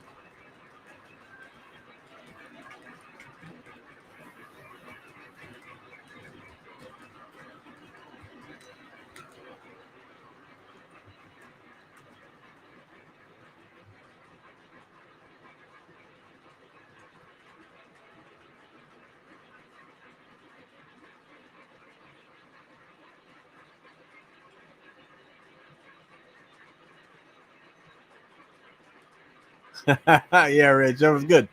That was good. Like when I made that video about the ugly engine challenge, man. I feel like some people really got in their emotions about that. Like I don't know. You get comments like, "I don't have ugly engines." I'm like, bro, it's not that serious. It's a fucking train.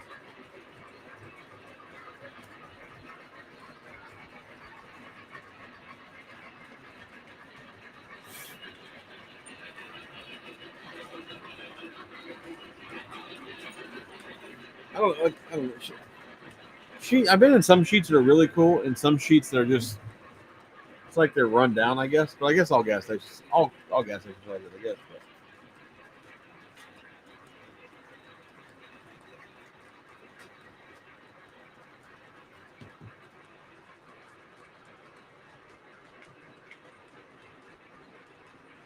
What's that other? What's the other gas station in Pennsylvania? There's one kind of like by Strasburg. They call it like it starts with an R, I think.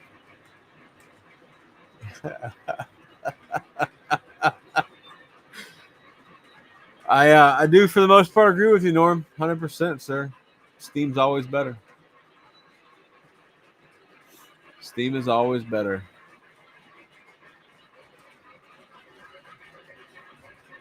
What is the next challenge going to be? That's a good question. I didn't plan on doing an ugly engine challenge. You know, I think it really started with Big Rich. Yeah, is that it, Norm? Rudders. That's it. Rudders. Yep, that's it. But yeah, I think Big Rich started with the ugly engine challenge. So we'll come up with something here in after York. When we get back from York, we'll come up with something. I don't like Turkey Hill. They don't even sell beer. I walked in there. I walked around the store twice at a Turkey Hill looking for beer, and I asked the people, "Where the hell's y'all's beer at? We don't sell beer here. You got to go down the road. Like they wanted me to like drive 10 miles on the road to get beer. I'm like, what kind of place am I in?"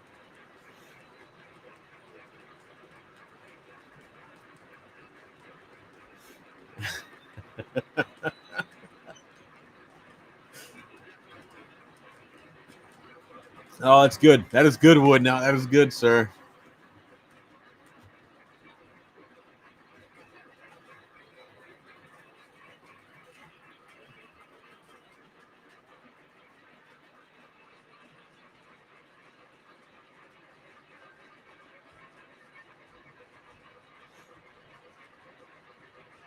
I like this one. This is a good longest caboose train challenge. That's pretty good.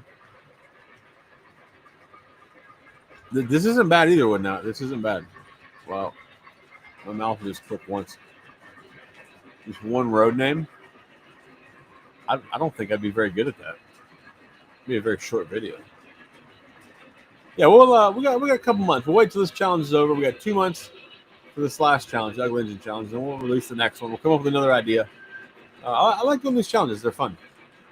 And once we get back around to I think January, it's going to be Woodside Reefer challenge time again. And I know a lot of you boys have been stocking up because how do I know? I can't find any that I like, so somebody's out there buying them.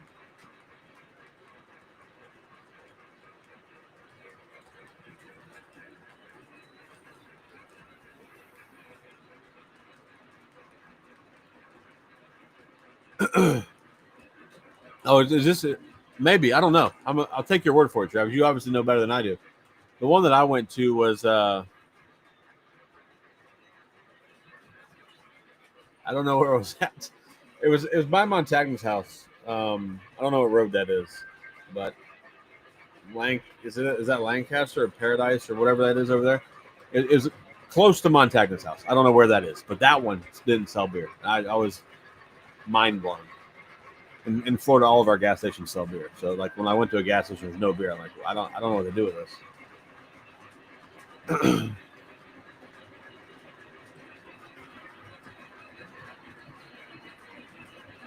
Happy Labor Day, Radar. Thanks for stopping by, man.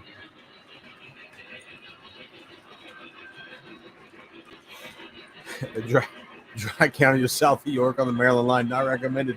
Yeah, no shit. Terrible idea. Just buying beer in Pennsylvania is weird. I don't. It doesn't make sense to me.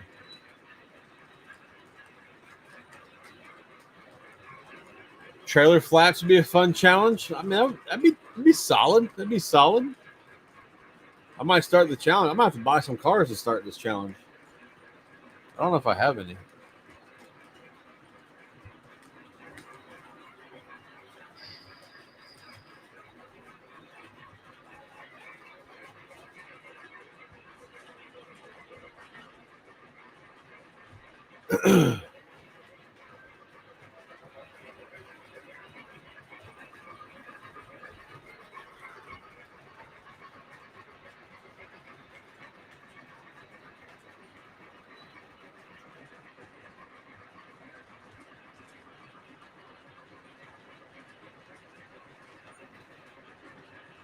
Christmas train challenge?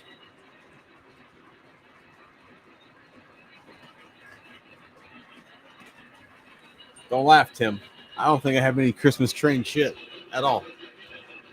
York's coming. Maybe we can fix this situation. I don't think I have any. I don't. I really don't think I have any Christmas stuff.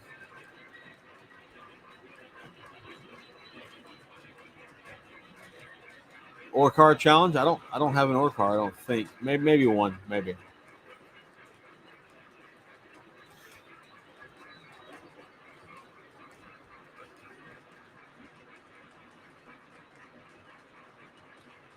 Good for you, Sedano. I am a fan of the third row caboose. I do have a third row B&O I-12. Um, those are cool. They're nice cabooses.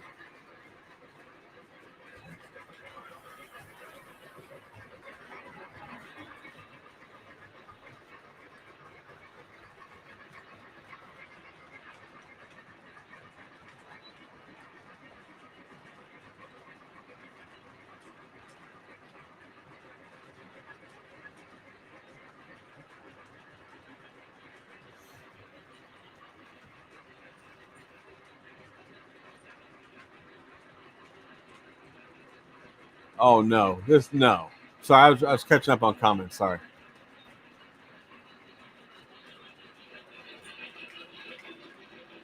Mike, how much do you want for your Polar Express Burke? Let's hear this. This will be comical. I wouldn't if you had the Pierre Marquette tender to go with it, I would probably be down. But I don't see me buying Polar Express.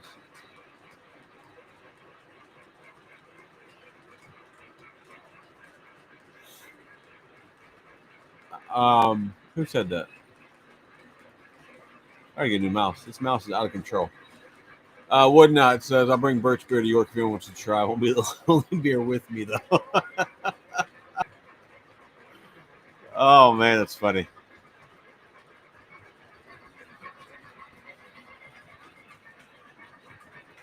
Well, thanks, Ed. I appreciate that you like the ugly engine challenge. I thought it was fun. You know, some people thought it wasn't so fun. Some people, whatever. I think it's fun. I think it's a good idea. Keith Cave says he's staying in Gettysburg when he goes to York. So, fun fact: I drove through Gettysburg like the first time I drove to York. I did not realize that I didn't realize how big the actual like battlefield area was. Um, it shocked me a little bit, but I did stop and did a little sightseeing, but it was starting to pour the rain down on me, so that didn't work out so well.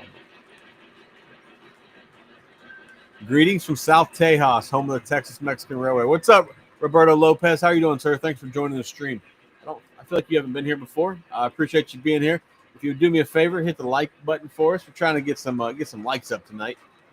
But yeah, thanks for stopping by from South Texas.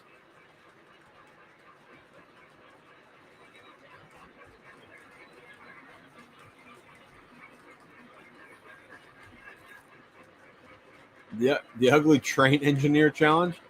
Boy, I know some candidates for this one. 100% know some candidates for this one.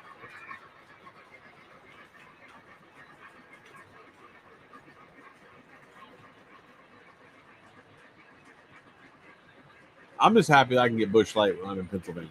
That's all that matters to me.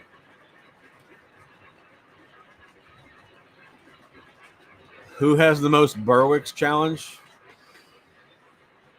I got some friends that got quite a few. I only have 3, so it's definitely not me. Um, Chris's Trains and Things has a bunch, but that guy that was on the Train Talk Tuesday for Ben's Trains last week, I don't know. He had a whole floor full of them. He had a mess of them.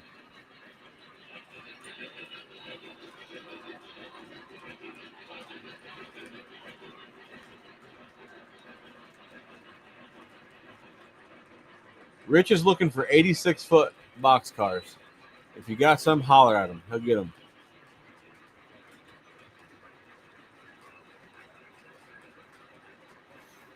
Yeah, man. Travis, I agree, sir. You'd have some competition. Some of these boys ugly. Woo, scary. 1,200 for the PE Burke. You just need to find a tender. Problem is when you find the tender, it's expensive. Sean, we're gonna do the reefer challenge. We're running back from January. The boxcar challenge belongs to Bill B. If he comes back, that's his challenge. I'm not going to start a boxcar challenge without Bill B. That's Bill's thing. Bill's a friend of mine. I wouldn't do that.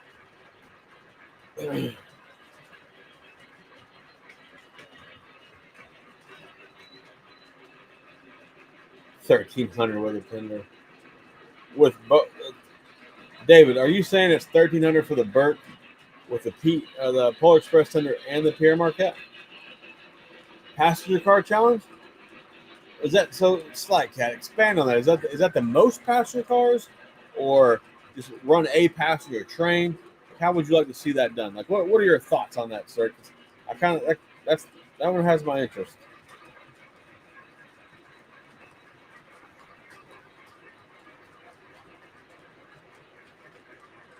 Yeah, Sean, for sure.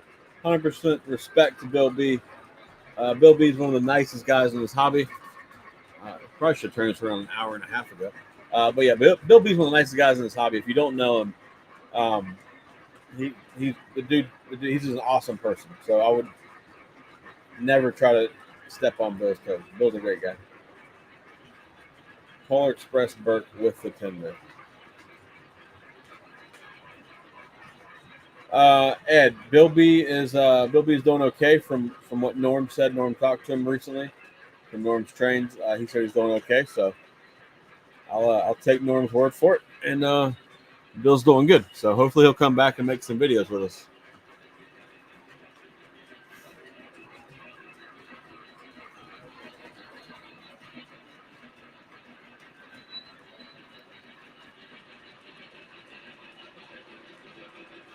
Like, I'm curious, like how do you guys want to do a passenger car challenge? You just want to like link a bunch of passenger cars together, or just one whole passenger train, just run a passenger train? Like, how do you want to do it?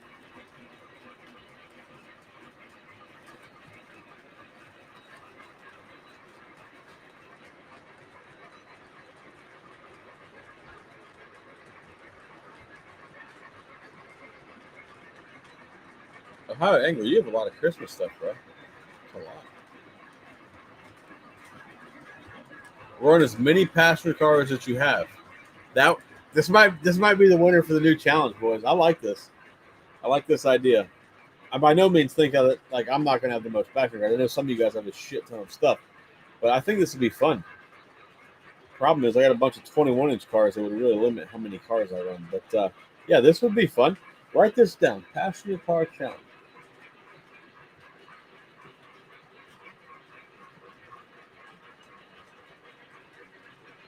Yeah, well that's definitely a candidate.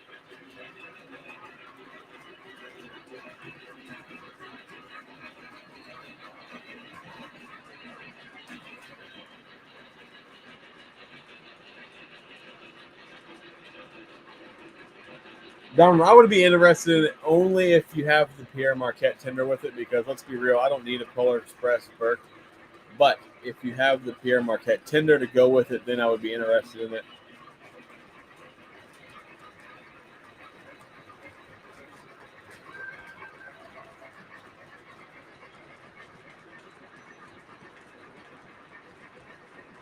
You want to do a flat car challenge?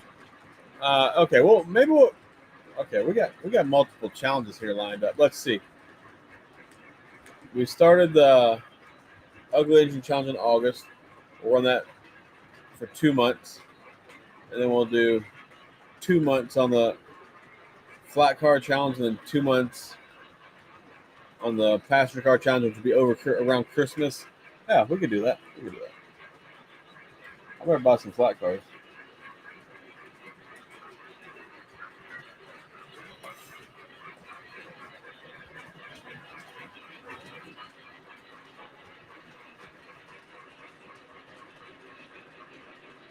Philly Rail says he has more passenger cars or more passenger cars than freight cars. No shit.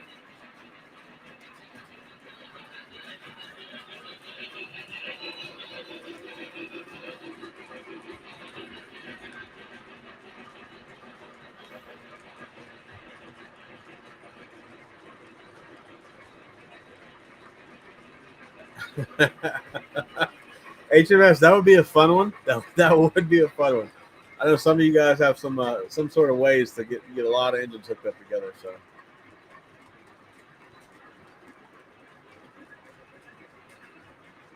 correctly that correctly paint a line out challenge. That's pretty funny.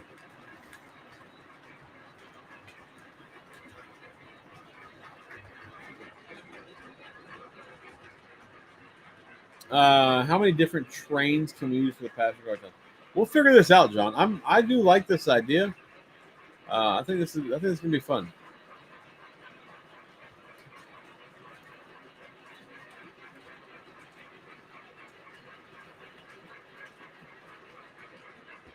I'll say one thing about Bill B. When I first met Bill, he went like out of his way to stop and talk to me at York.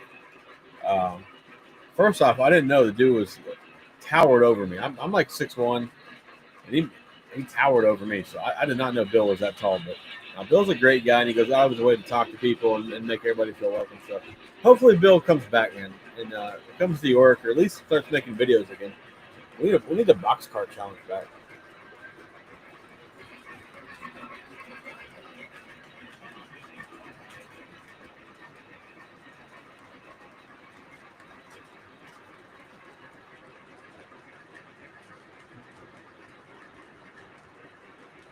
Fastest street Wi-Fi connection.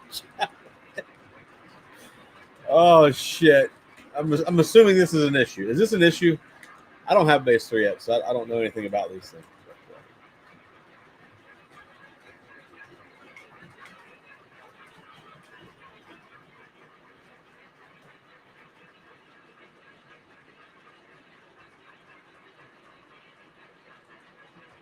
After trying TJ's challenge, what was TJ's challenge? And you're talking about TJ on TJ's model trains on YouTube. Is that the TJ you're talking about? How about the most power on a consist diesel or steam? 5 with smoke. All solid. I've been known to blow a few breakers.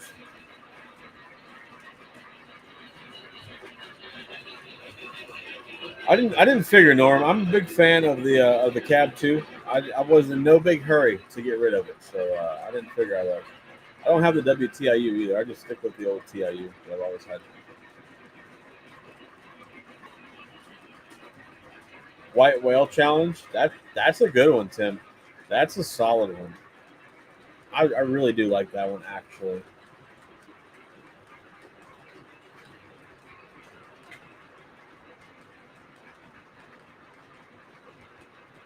Problem is with the white whale challenge. I don't know that I have a white whale. I mean, I probably have somebody's white whale. I have a lot of shit, but I don't even know if I have a white whale. Sometimes I think I do, and sometimes I'm like, it's not a white whale. That's a good one. I do like that idea.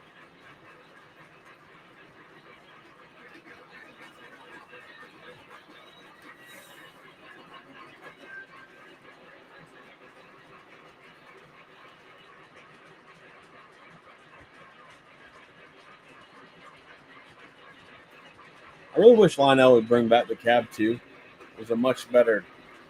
There's nothing wrong with it. No need. No need to get rid of it.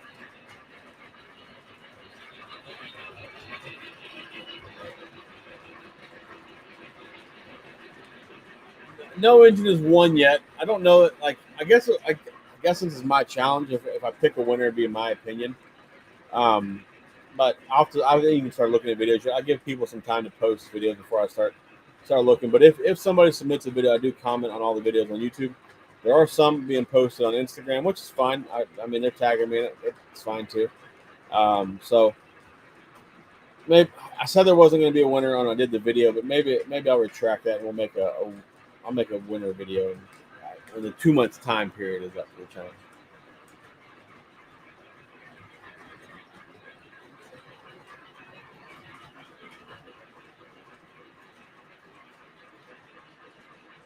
Hold the press, everybody. Hold the press. Mad Train says he has a Cab 3. It's still in the box. I know. Fucking shocking. Mike has something in a box. Oh, shit.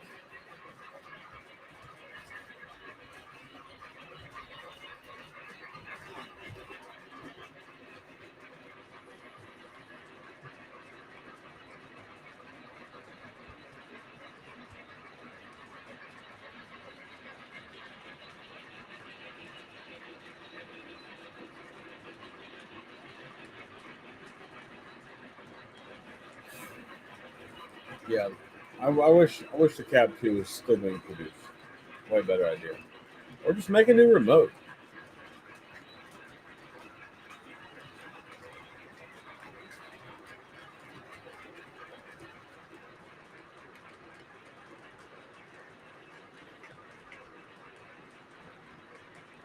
No shit. The Cab 3 has lag in it. That's so dumb, man. And I just hate that they're forcing everybody to use a phone or a tablet or whatever, right? I mean, I guess you can still use your Cab 2 remote with the base 3, but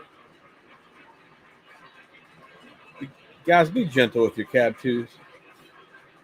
They're delicate. Oh my god. 66 likes. Come on, boys. Let's at least get this something to 70, 80, 90, 100, whatever we're doing tonight. Hit the like button. Help me out. Help support. Hit the like button. Buy a shirt. Buy some koozies. Donate some money to the super chat so I can buy more third rail. How about that? Oh man.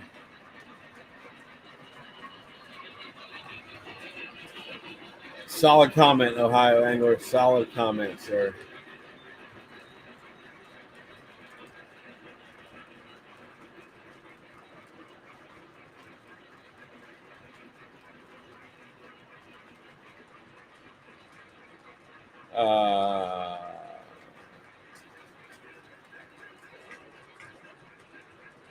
Wait a minute. Wait, though. Hit the brakes.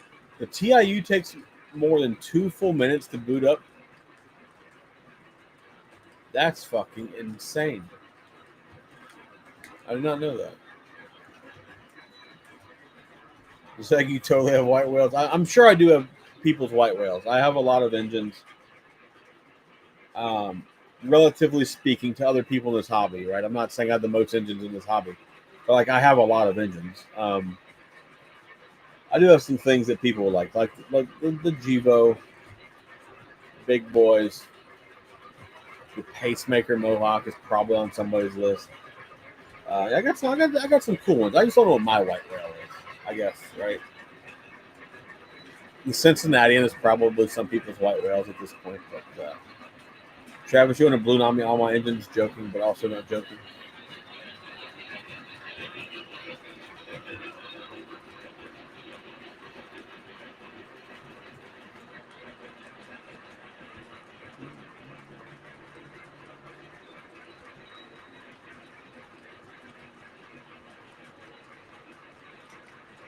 I won't color it live because that would take too long.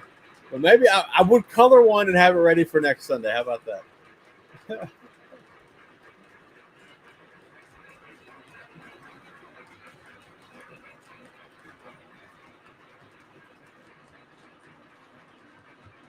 Oh man, I had two Cab 2s and two TIUs. I recently sold one of my Cab 2 or my 990s. I regret that. So if I can find one for a deal, I will grab another one. But yeah, stupid. I do still have two TIUs and remotes.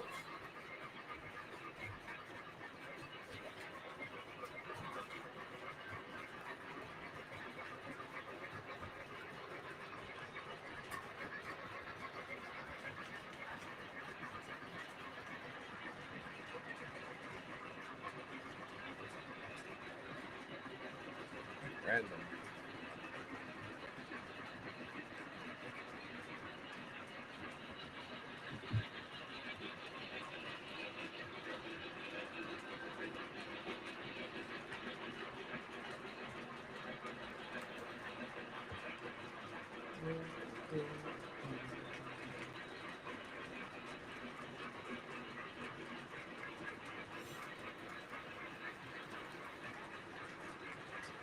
Coloring it live for the funds.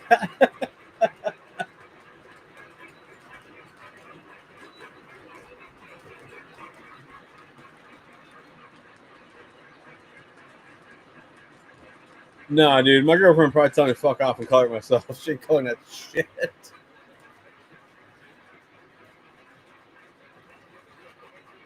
I am curious to see what she thinks of York, though. That is exciting. I'm very looking forward to going to York with her. She's never been to a train show, period, let alone one of that size. So I'm very curious to see how this goes.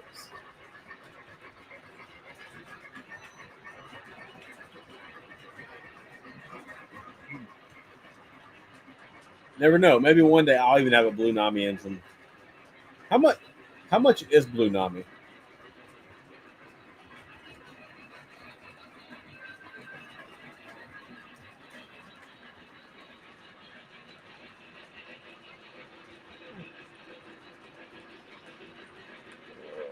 Yeah. How much is Blue Nami?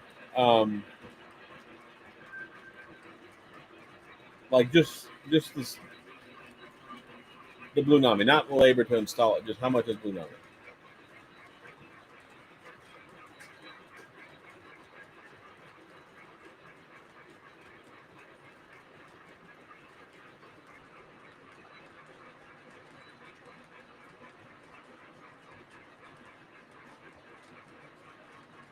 210 for the board. So you can get a Blue Nami upgrade for $210. Really?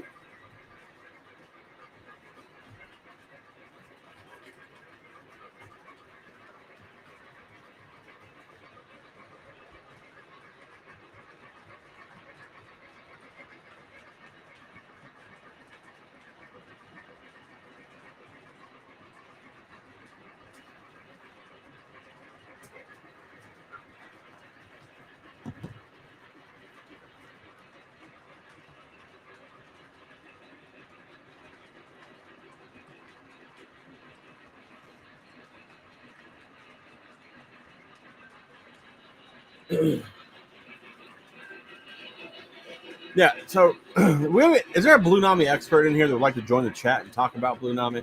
I know Blue Nami is the big heavy hitter topic right now. I don't have any Blue Nami shit. Me and Salty will never do a podcast on Blue Nami. Um, so, you know,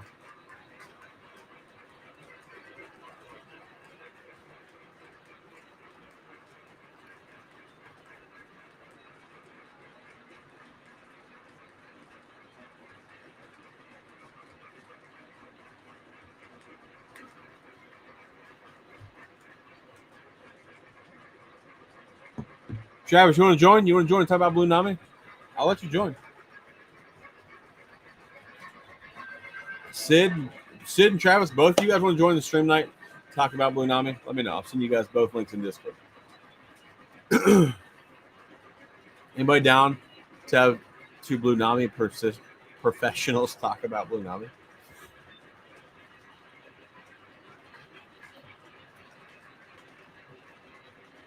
I'm down with Sid or Travis. Either one. They're both my friends. They're both knowledgeable. If Norm wants to join, I have no problem with Norm joining. Sid wants a link. I got you, Sid. Travis, I'll send you and Sid both a link. Sid, I'm gonna shoot you a link, bring you in here, and I'm gonna step away, and you can run the stream for a minute. The bush lights are jumping on me.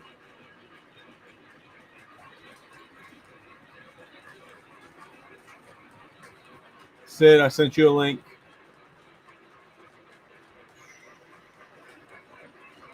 Travis, I know you messaged me recently. There. Maybe I should look for the name that says Travis. Travis sent you a link.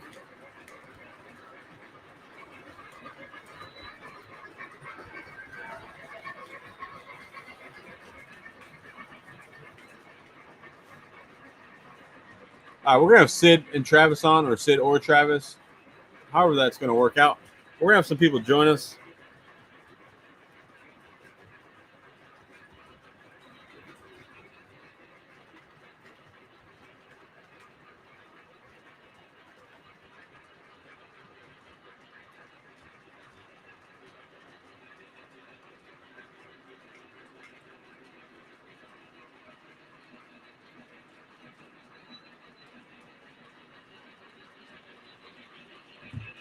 Like Travis on the Water Buffalo. Travis did a great job on that Water Buffalo. I'm not a big Water Buffalo fan, but that thing is pretty fantastic. Travis has joined. I think Sid's coming eventually. Sid, are you coming still? All right, everybody. Welcome my friend Travis from Moody Locomotive Works. If you guys don't know Travis, one of the fucking coolest dudes in this hobby. He makes outrageously cool shit. My Sound Berwick car, he did the Ghostbusters car, the breakdown unit that was on my Instagram page. So, yeah, here's Travis, the mad scientist of the Lower Susquehanna Club. Travis, Hi, what's up? everybody. Oh, you got a cool shirt on, sir. Yeah, well, gotta support. I appreciate you, man. So the boys want to know about Blue Nami. Can you give them some information on this? Of where to start. For those that are in the Discord, I did just upload a photo in the repair channel of the video that I put up regarding Sam's N&W Buffalo. Is that the one you were working on in chat the other night when you had to Yeah. do? Yeah, that's one.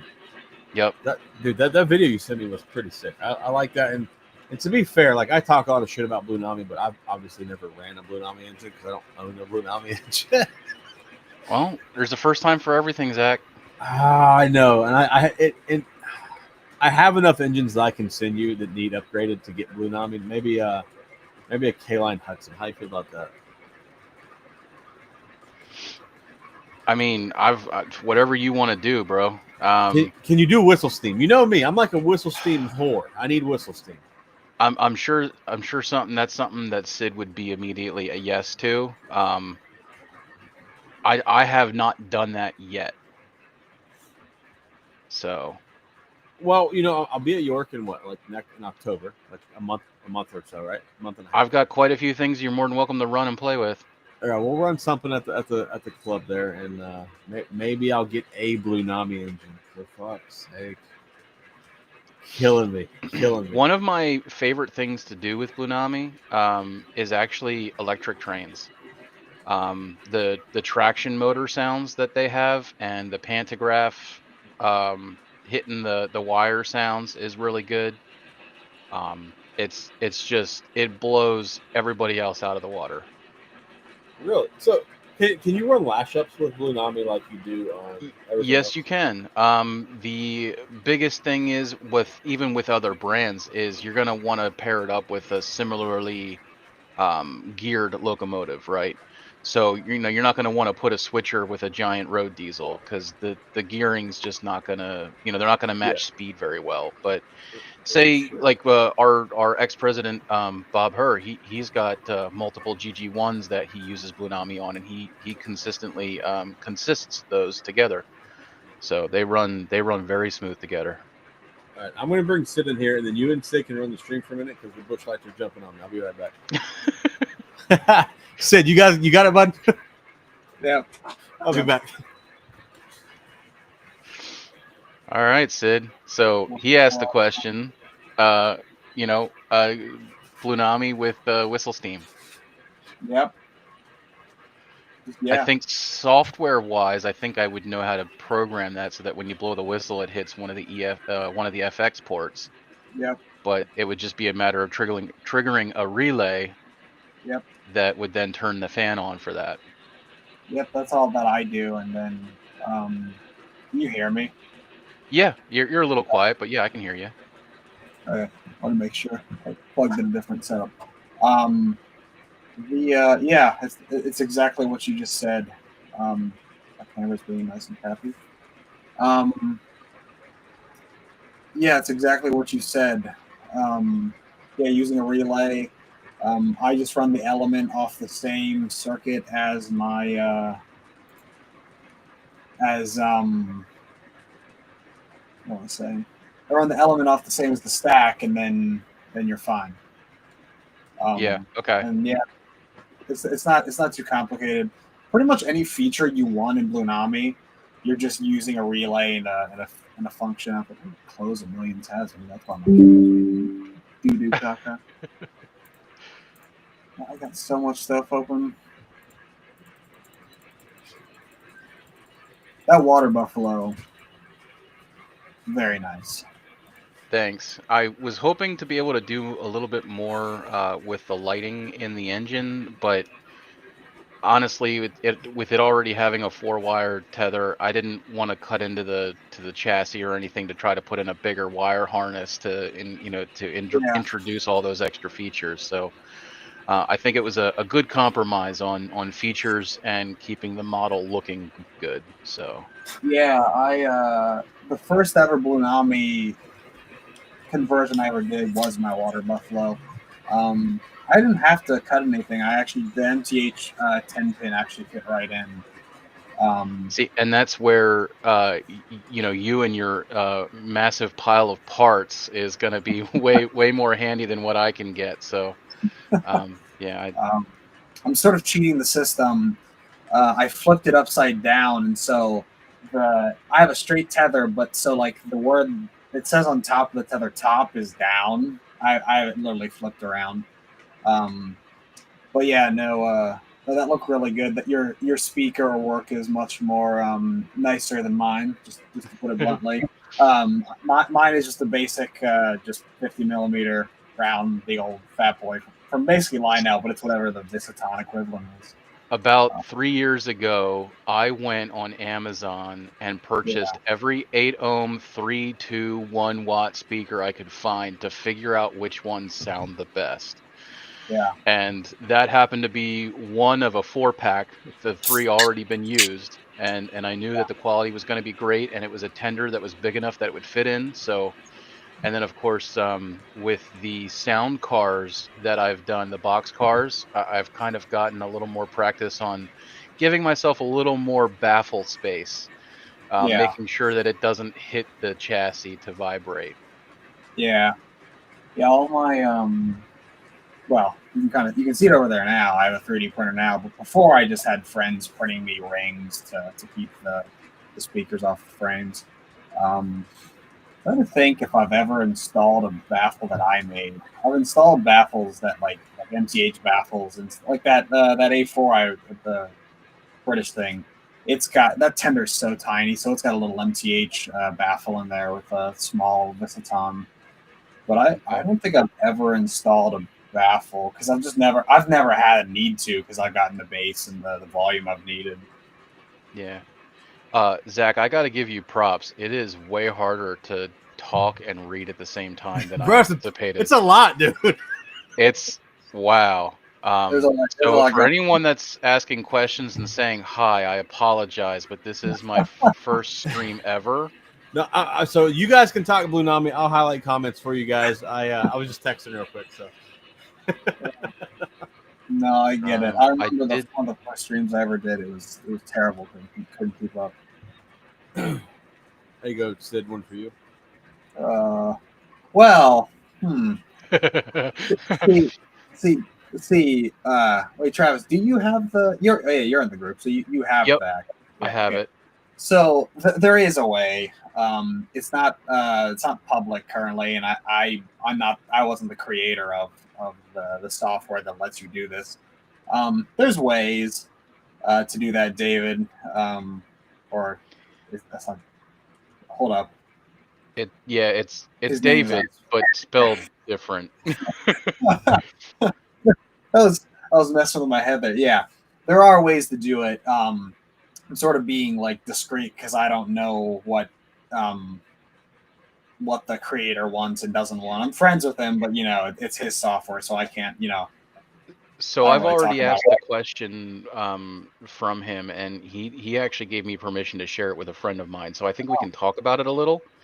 Well, there we go Long then. story short, it's a piece of software that runs on a Windows-based machine, and it communicates basically Bluetooth from the laptop that Yeah. then goes over Wi-Fi to the legacy base or direct connection, depending on if it's like the base 3 Yeah. or base 2. Yeah. And then what that allows it to do is it allows the handheld to address a Bluenami number, essentially giving you all the basic controls over the engine using a Cab 1L or a Cab 2 remote. Yep. So it's really cool stuff, It way above is. my pay grade. It is really cool stuff. Both our friend and myself, we're both electrical engineers, but he knows way more about all of the software than I know, and I've talked with him, and so yeah, you can. It's a little finicky at times, but the whole idea is you turn your layout on, you add however many engines into the software because it searches for them, and then you just run them with like Travis said, either the base 3 or a cab 1 or a cab 2, and it is fun like because you can just be running your Bluenami engine and then switch to your legacy engine or whatever it might be. Um, and from what I remember, there was no like distance problems with like the Bluetooth signal or anything like that. I will I say for me, it depended on the laptop I was using. So it was the Bluetooth chip power coming from the laptop. I had Yeah. a newer laptop that worked way better than the older laptop with an older Bluetooth chip in it. Okay. Uh, Also, I'm going to add one more thing before we move on to the next question. There are other ways, and myself and a few others are kind of working on this. Um, there are open source like controller designs that are all over the internet and usually used for HO or more direct DCC applications. But there are some workarounds. You're basically making like like an Android-based like phone out of just very basic components, and it has all the hardware built in. Like no major screen. It's just going to look like a controller of some kind. We're sort of working on that now, but yeah, there are ways to control Bluenami with the controller. I know Zach would probably like that. Yeah, we could do that. I'll be down. I did want to go back to I think Big Rich said something along the lines of Atlas SD38 that he possibly doing Bluenami in. Bluenami can go into literally any engine as long as it's got DC motors. And if they have flywheels, it's 1,000 times better. Yeah. I have done it on a really we'll just go ahead and say it. You see him sitting up there, on the rack, the little blue Thomas. Yes, that is a conventional Thomas with a DC motor running Bluenami. Little tiny speaker in there. I'm sure some of you have seen the videos from our club. He's got the red glowing eyes when he goes forward. So any two motored engine can handle a Bluenami, that as long as it's DC motors, preferably with flywheels. Yep. Literally many projects is asking about my printer. That's a Bamboo Lab. What is it? X1C Carbon. It's just whatever the biggest bamboo printer with cases. They make bigger ones that don't have the cabinet, but yeah, and then it has like the AMS on top. Resin printers are really nice for making all the detail and things like that. And Norm makes all those detail parts, and it works to his advantage.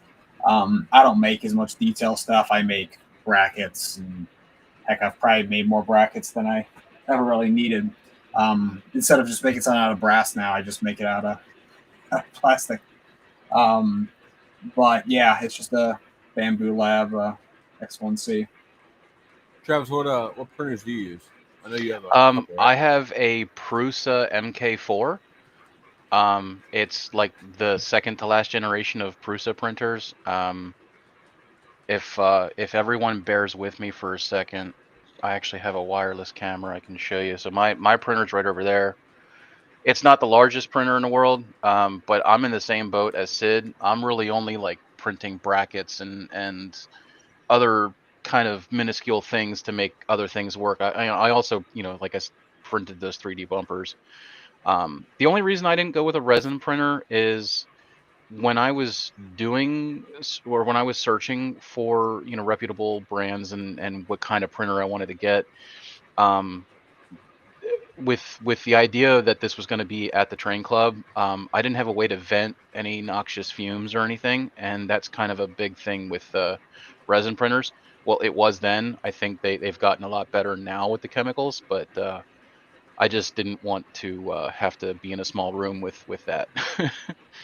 So Here's a question for you guys. Either one of you guys. That's like, no, not really. Like, it's no different than a die-cast model at the end of the day. yeah, I agree. The N and W I just did is all brass. Didn't have to take anything special into consideration with that. Obviously, when you mount your board, just make sure that none of the contacts are touching the the shell or anything, or the bottom chassis. But that's with anything. Here you go. You could, yeah. Like, there almost is no limitation to what this can be put in. The limitations are just like Travis said earlier, basically just the DC motor.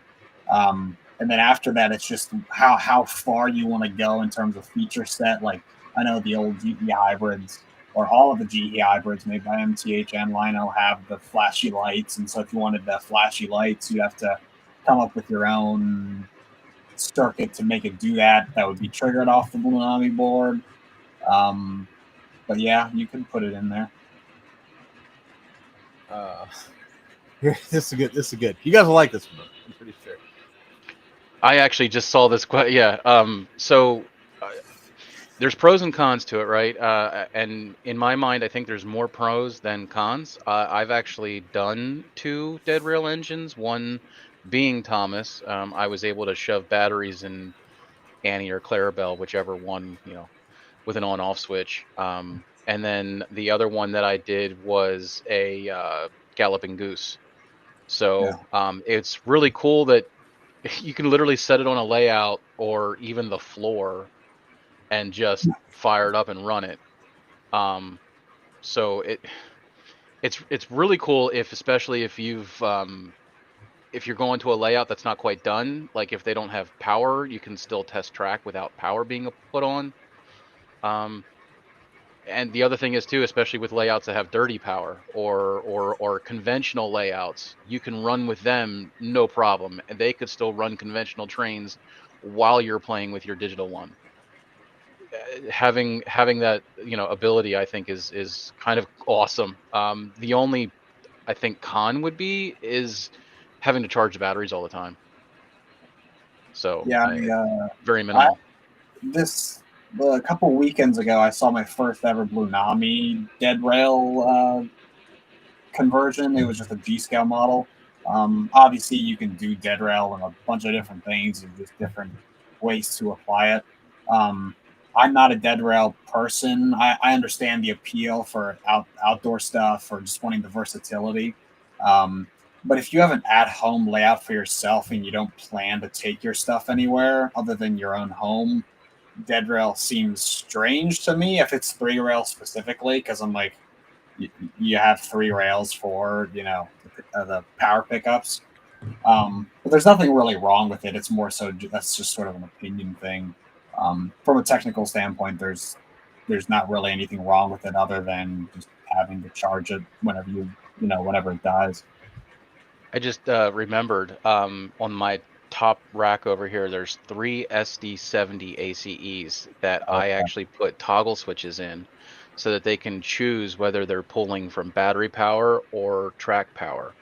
Now, every model that has ever been built that has digital electronics in it almost immediately takes AC power and converts it to DC. So you can literally feed those boards DC power and it's not going to harm them. So what I did was I actually took a flat car, built a small box around it, and then used a DeWalt 20-volt battery that can power all 3 of those trains, and they run for about 20 hours with the smoke units off. Oh, shit. Yeah. And then, of course, you had some of these at the club, right? Yeah, couple years ago? I demonstrated these a few years ago. Yep. The nice thing with the DeWalt battery is if you've got multiple, you just swap it out, right? So, and they only take 15, 20 minutes to get, mostly charged. There you go.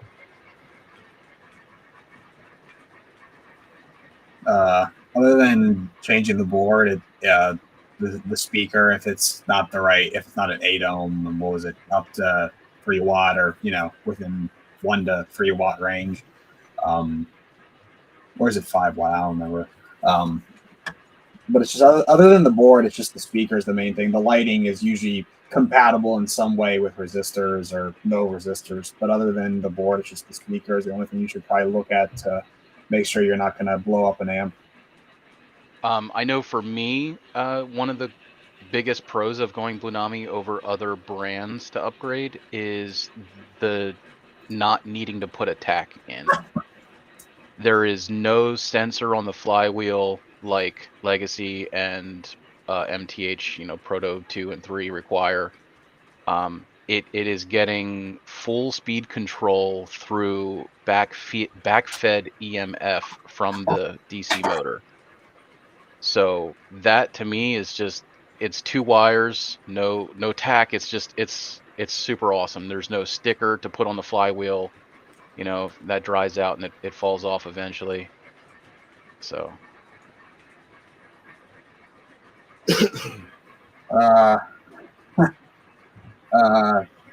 I just know the gear ratios by heart now. So yeah, I've sort of just like done research on my own and with other people, and we've just figured out which engines have this gear ratio, which ones have this gear ratio.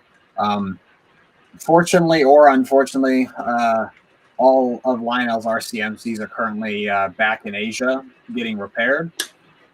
So if you have an engine with an RCMC and it dies, you're kind of gonna have to wait for them to get back in stock, or if you want to do your own upgrade, you're gonna have to wait. But yeah, I just figure out the gear ratios. That's what really determines like the chuff rates for steamers. Diesels, I think all Lionel diesels are like a 10-to-1 or something like that. But steamers have 20-to-1 and 16-to-1, 28. I think Lionel even has a 30-to-1 in one of their engines. But yeah, I just know the gear ratios by heart now after however many years I've been doing this. There you go. This is an interesting question. Yes, so I'm actually kind of curious to hear how Sid's done it. So there's no way to digitally do it directly with the board. The board has no output and no input at the moment. That's just kind of how it is with the current hardware. Yeah, with the current hardware, that could change. I've been told it can change and probably will with time. But there's a couple ways to do it with the existing hardware. One is you just have a reed switch somewhere on the engine, and as it moves, it opens and closes a circuit. And at some point, the engine sounds and smoke will sync up, and then at other times it won't. It's kind of dependent on how kind of anal you are about like it being synced perfectly. Another way that I've done it and got it sort of close is actually using one of Gunrunner John's chuff generators on the flywheel, because it's actually a little less accurate and like precise than a reed switch, and so it kind of goes in and out of being like perfect, if that makes sense, because it's not perfect, and so it kind of stays in sync with the Blunami chuff a little more. And the third way is I've not fully done this, but I've basically you reverse engineer the back EMF. Like the back EMF is what generates the chuff. Using an Arduino, you reverse engineer basically how it's generating, how quickly it's generating the chuff, and then you have a way to determine that based on the voltage on the motor, and it can be synced. That's a very case by case way of doing it, and I would not recommend doing that. That was sort of a proof of concept sort of No thing. offense to chat, but I think everyone's eyes just glassed over. Yeah, they probably. I know for me, no, I the only time I've ever done puffing smoke is if the model already had some sort of cherry switch on the axle, like old K-line units or Weaver models. They already had that for TMCC to initiate the chuffing. So I just wired the fan into that, and it works pretty decent. But 9 times out of 10, I just put a relay in there, so it's just on or off. Sometimes just having smoke on is better than no smoke at all. So Exactly. It's also like with steam engines, once you get past like 5 or 10 miles an hour, it would be it's like consistent on anyway. Yeah, exactly. Yeah. Let's see here. What's this next one? So David asks, is the app free or does it cost? It is free. It is free. And they are developing it pretty rapidly. There's considering the other brands that have apps, Blunami is actually getting pretty decent updates to their app pretty frequently. I know one of the new features that I really love that wasn't on there originally was it actually tells you what voltage it's getting. Yeah. So now, like, you can see, oh, I'm only getting 16 volts, or I'm getting 20, basically whatever I have set up for the rectifier. But yeah, it's super cool with a lot more information than you would get normally. Sid, this might be more of a question for you, I think. That yes and no. Lionel's made a lot of Rail Sounds light boards over the years, and so there's certain ones that might be a TMCC based one, or there might be newer, because they're still using an RS Lite to this day with the brand new 5-whistle thing. So you gotta buy an RC. Like if you want to use an RCMC with a Rail Sounds board, you need to have something that's made before that time period. Like I think 2019 was the last year of the RCMC, so it needs to be 2019 or back for an RS Lite. Black models. Oh my gosh. This is a pretty simple question. I'm pretty sure you can handle this one pretty quick. Yeah. I would, as long as it's a DC motor, which from that time period, I would think so. Yeah. Yeah, holler at them, Dathan. They can fix your shit, bro. Dathan. Yeah. Oh my god. All right, so Sid, I do have a question about Blunami before I post some other questions here. Can you put whistle steam on the Blunami? Oh yeah, yeah. Yes, I can. I mean, you already knew me, so like, probably it's not shocking coming from me, but I can do whistle steam. I can do swinging bell. What else can I do? I can do any of the smoke features you've ever seen in a Lionel engine. So we're just controlling relays instead of. Yeah. All the guys here are trying to talk me into Blunami. Obviously, this is no secret. I'm not a Blunami fan. I don't know. I do have a K-Line Hudson here that needs an update. It has nothing in it, so maybe it might be a candidate for some Blunami. We'll see. Wouldn't be bad. And I did see the question. I forget who asked it. Way back, was about, and now I'm drawing a blank. Wow, well, fuck, put myself Travis, on the spot there. This is no good. No, it's not. I I'm apologize. searching for a question with no nothing. Here we go. So Travis, while you work on that, I got another one I'll post here for you. I don't think they've added any. No. I No. will say this. So the Blunami board is the 4408. That's the one that we use for O scale. Yeah. There is different versions of the 4408 with different sound sets in them. So Mhm. obviously, if it's a steam engine, you get the steam board, and then there's multiple different brands of diesels available and one electric board. So you would just basically buy the board that generically fits your sound set, and then you can choose from there. There's like 90 some whistles. Like Yeah, it's that's like just 90. insane. It's insane. Yeah. I see this one question from David about Lionel, and there's like John. Yes. Where's the question from?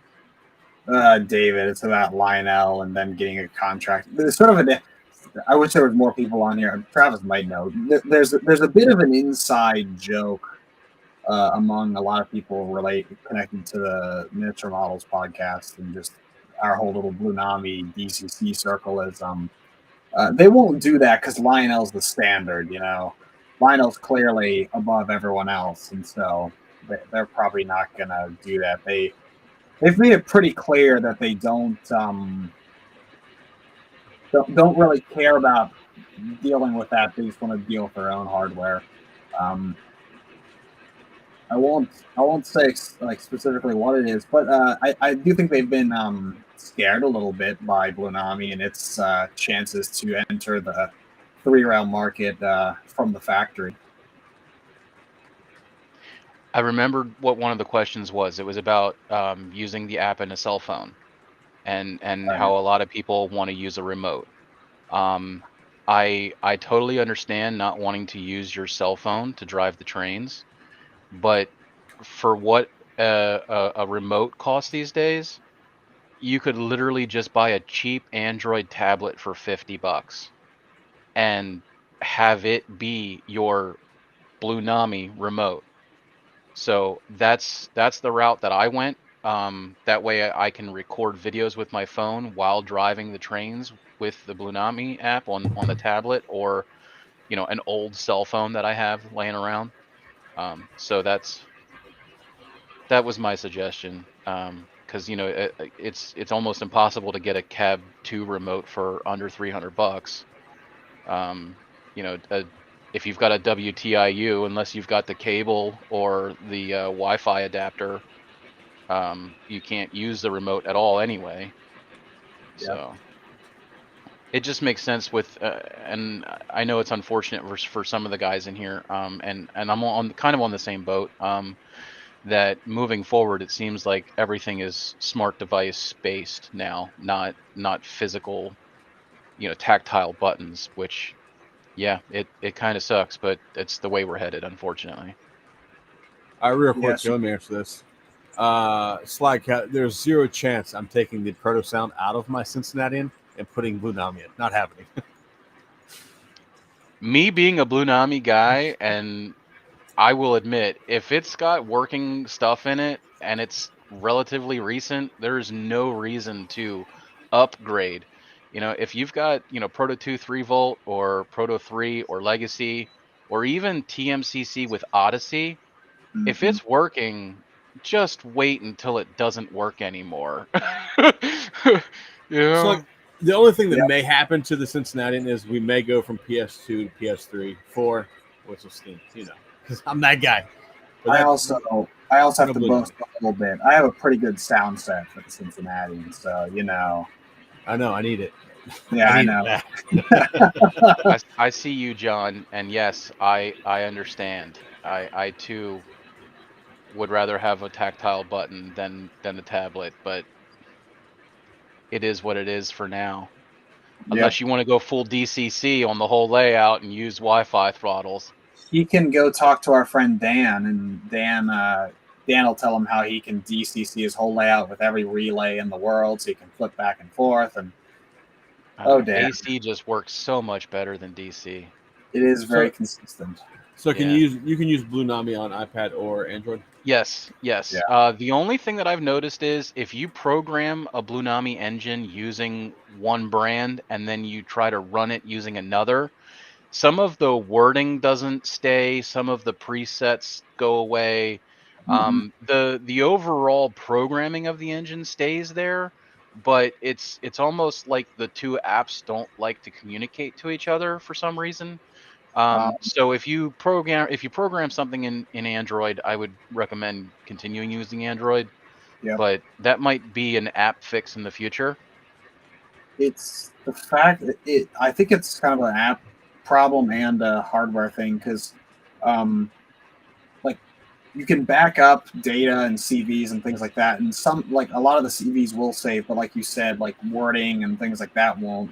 I think that's because the decoder isn't able to save any of that. But I'm pretty sure that some of their decoders do that in like DCC already, where they like have Okay. storage on them. Because I did notice, like, I program it with, like, say, with my cell phone, and then Yeah. if I run it with my tablet, it pulls the information. But then when one of the guys at the club pulls it up with his iPhone, I'm not an Yeah. Apple guy, Yeah. but when he pulls it up with his iPhone, none of the words are there. Like, the programmable, customizable FX buttons. Yeah. hmm Yeah. So There's another question for you guys. no.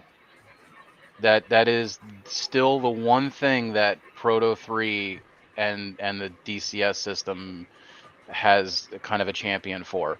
There Yeah. are other DCC brands that have customizable sounds, but unfortunately for the 3-rail O gauge world at this point, the answer is unfortunately a fat no. Yep. But to be fair, doesn't Blue Nami have like an asinine amount of different whistles? and Yes. stuff you can choose? Yeah, like I said, so there's like 90 some whistles, and that's just on the Steam board. 90 whistles. Yeah, and there's I want to say like 12 or 15 different chuffs to choose from for the Steam board. Yeah. There's a bunch. And there's like 20 or 30 different bells to choose from, including speed of the bell. Yeah. So it's super customizable, and the sounds that they have are very high quality. Yep. So yeah, I mean they're not customizable. You can't just upload your own sound clips, but it's really good in the long run. The other thing that I know some people aren't too good with running the software to upload sound files to Proto 3. So to be able to change it on the fly right from the app is really cool too. I consistently change up the horn when I'm driving around the layout just to scare people. So it's and it's got there's funny horns on there too. Like some of the diesel boards have the Auga horn. Oh, You shit. know, so and that's actually what I usually run with the Galloping Goose, because it's an old school truck. Do they have the General Lee horn by any chance? That I've never heard or seen. I don't think so. They might have a car horn, but I don't think they have. They have a car horn in one of the boards, but I don't think they have the general. That'd be Yeah, I fun. think it was a rail car horn. Yeah, but yeah, no, none of that. No, so that doesn't. So what you're operating on does not depict what we install. If you're running the opposite of whatever we program it with, I know for me, when I program trains, if I'm actually naming and customizing ports, I'll actually send a sticky note along, with the engine saying what ports are supposed to do what. That way, if for some reason the memory gets wiped, or if you do switch a different brand and it doesn't come up correctly on the app, you can add it again. So, sorry to step on you there, Sid. No. You honestly, I know all the back end stuff. You do this so much that you can just rattle it off. Plus, I actually, the last few upgrades I've done actually haven't even been normal ones. They've been weird stuff. With all the little European things I've done and small upgrades, they've been using the little 2200. I haven't even done a normal Blue Mountain. Actually, no, that's a lie. I did that Blue Comet for our friend Steve. That was a fun upgrade with the swinging bell. But yeah, no. Would not. So the electric Blunami board does have. Wait, why would an electric locomotive have rod knock? Yeah, I'm not totally got sure. ro- I don't know if it's he's. got ro- it's got I don't rods know on if it. he's. I don't know if he's. They do have a clickety clack, don't know if which he's sounds one- way better than MTH's clickety clack. I can't tell. Gosh, the MTH one is hilarious. Yeah. I don't know if he's saying he wants a custom sound file or if he wants a Blunami conversion with that, and I'm not sure what he's at. If it's MTH, like yeah, you could make a sound file with a prime mover that has a rod knock. I'm not sure why you would rod knock. Yeah, kind I of don't know. Well, I think the EL that he's talking about has rods on it. It's one of those weird. Is that the new third rail that they're making right now? So you're talking about rod Oh, clank, like rod clank. side rods. Yeah. See, when I hear rod knock, I'm thinking like the prime mover, like Yeah, same. piston knocks. Yeah, like that's what I was thinking of. That would be weird because MTH diesels or electric engines have a diesel file which don't have like a chuff where you'd have a rod clank, which is like I put rod clank in my Cincinnatian file on the light chuff, so when you like press the direction to slow the engine down, it starts to clank. But for an electric, you'd have to like, I don't know how you would actually do that. Maybe put it on the brake noise so that when it's slowing down, it's like you hear like a clunking. I don't know. I know that there is a rod clank on the steam engines Yeah. for Blunami. I don't think that that's a feature that they offer on the electric because Yeah. 9 times out of 10 an electric's not going to have rods. I mean, I know there are out there, they are out there like the DD1s, and Yep. the what is it, the not the EP5s, the one that kind of looks like a crocodile. Sorry, John shot out. We're saying rod too much for John. Yeah, he can't take it right now. He just needs to calm down and put some ice on it. Travis is missing the whole opportunity right now because he's on here. He can't just type in chat right now. So. Well, that and I can't read and talk at the same time. Like it's a lot, man. It's a lot to like watch. And the chat's going faster than I can get a thought out. Yeah, 100%. So let me ask you guys, since you guys both have a lot of experience with Blunami and obviously DCS and Legacy, which one, if you were to pick an operating system, which one would you guys pick for your own personal stuff? I know your answer, I think, but go ahead. Well, see, it's changed over time, honestly. I've never like strictly wanted TMCC. That's never been a thing. I love some of the TMCC engines, but it's not bad. That's hard because we've reached this point to where I have very specific engines. And like Legacy can't do things for some, but it can do stuff for others. I also now can do custom sound, so PS3 is more appealing.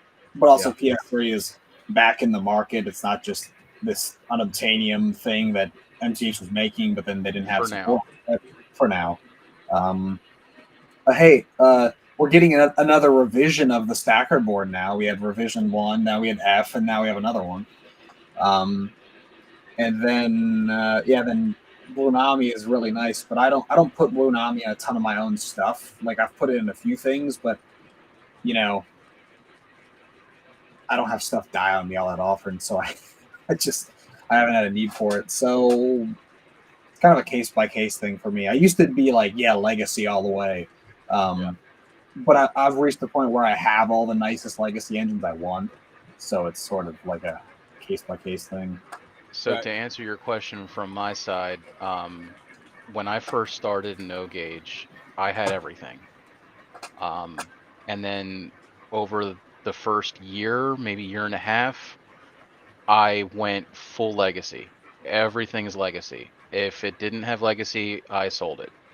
And now I'm kind of the same way, except if there's a model that I absolutely love that isn't made in legacy, I will Blunami it. Obviously, you guys both know me pretty well. You guys both know I'm a legacy guy.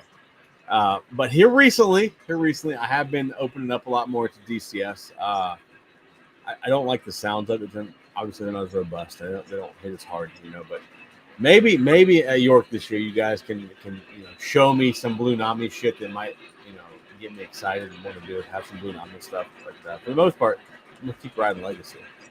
I try and amongst the public, I try not to badmouth any of the brands just because they all have pros and cons. They do all have pros and cons, for sure. MTH makes a gorgeous, affordable model. It's when it comes to running the train, if you can get it to run, it runs great. But they always seem to, engine not on track, engine not found. Oh the TIU locks up. I just, and coming from a world where we're a modular club and we're only really, running when we're at a show, it just needs to work. Legacy, you throw it on the track, and if the engine doesn't fire up when you apply power, the signal's working. It just goes. Yep. And Blunami is one step further. You don't even need a base station. You just need power. And if you're doing dead rail, you don't even need power. You just need track. Yep.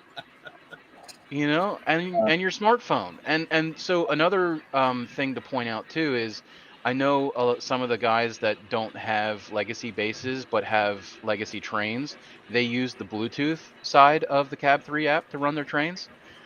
But that range is not that great. And when the signal drops off and you lose your engine, the engine stops. It doesn't continue to run. And with Blunami, that's actually a setting. You can set what Blunami does when it loses connection. You can set either will it come down to a safe stop, or will it just continue doing the last thing you told it to do, which is 99% of where I set mine at, unless a customer asks that I change it. But and the range on the Bluetooth of Blunami is so much further. Like 100 feet or something like that with no obstruction. It's long range, low frequency Bluetooth. Yep. Which we can rattle off tech specs to beat the band. But long story short, it's rated for 300 feet, which is insane. But in real world applications, you're looking like 100, because you're never going to get that perfect line of sight. The Blunami board itself is inside of something that's 99% of the time going to be metal. So you're cutting back on the range of that quite a bit. But it boggles my mind that the legacy board Bluetooth isn't stronger. I do have to point out something that's just like, because I've done legacy upgrades, and that's just always been something I love doing, and they're pretty robust in the end. But legacy as a whole, I feel like peaked in like 2019. And then after that, after the 5-whistle thing was introduced, they started just having weird quirks. Nothing that prevented the model from running or anything like that. But yeah, it's funny, we have that one comment about the wee-wooing and all the brake squeal and all that stuff. Like, that stuff's annoying. And then having the same 5 whistles over and over again and things like that. And so, like, just for some clarification, if anybody's ever wondering, whenever Zach and I or anyone is probably talking about legacy and how great it is, we're really talking about the period from like 2009 to like 2020, like where Lionel was making some of the best stuff. Mine Big Boy is like the greatest example of that. When they put love and care into the sounds. Yeah. I mean, as far as an operating system though, and communication wise, I feel like they're still in the lead. But yes, they could definitely do a better job on the sounds. He's running the big boy now. Yeah. And David, yes, that is correct. You do not need any operating system on your layout to run Bluenami. It runs purely off your phone or There's smart a device. comment here. I gotta get this in here. So big shout out to my buddy Matt, showing up on the stream tonight. It's a rare sighting when we get Matt Trainlever 9943 on a live stream. So Matt, thanks for stopping by. I also want to make a thing about DCS. Another system I love, but I know there's all the quirks of it. The whole thing with DCS just comes down to how your layout's wired, really, at the end, and how you have things powered. I know everyone has their own way of doing it. I have tens all the way around my layout. I'm using one of the worst conducting track systems in the world, Fast Track, and I have tens all the way around. My TIU isn't even a new TIU. It's like a Rev I or something. It's before the one everyone wants. Everyone wants the Rev L with the USB port. It's well before any of that, and so DCS can work. It's just there was so many years of just there being no information on how to do it. There's enough information out there to where you can make it work now.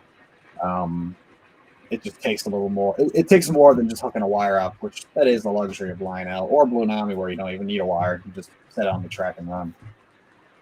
Yeah. So David, just quick cliff notes here. Yeah, I'm pretty sure all you need is track and power, and get a hold of Sid or my buddy Travis here, and they'll put Bluenami in for you if you don't want to do it.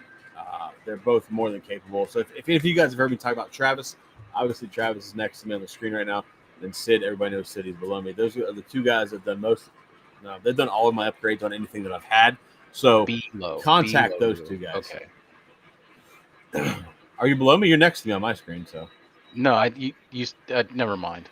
Yeah, never mind. Tristan, holy shit, we let Tristan in here, and we got the crack dealer in here tonight too. So Tristan, look, I'm on TV.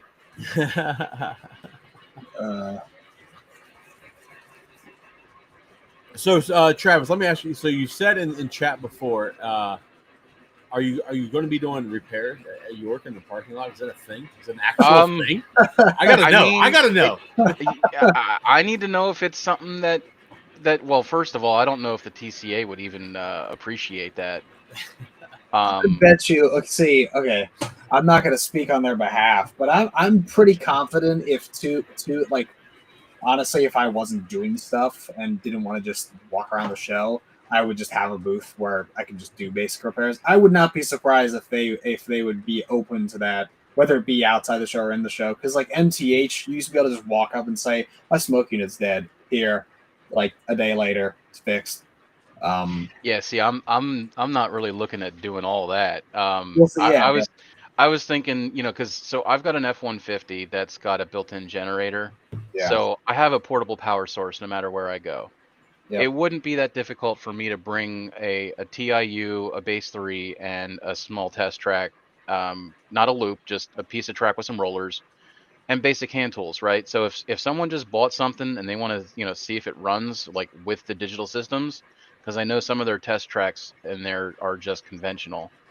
Like we could totally do that. We could totally test it, and if it doesn't work, I can totally take the shell off and be like, oh yeah, it's just a loose plug. We can totally fix this. Or, the smoke unit's, absolutely trashed, but it's fixable. So, or, the boards are blown, go get your money back.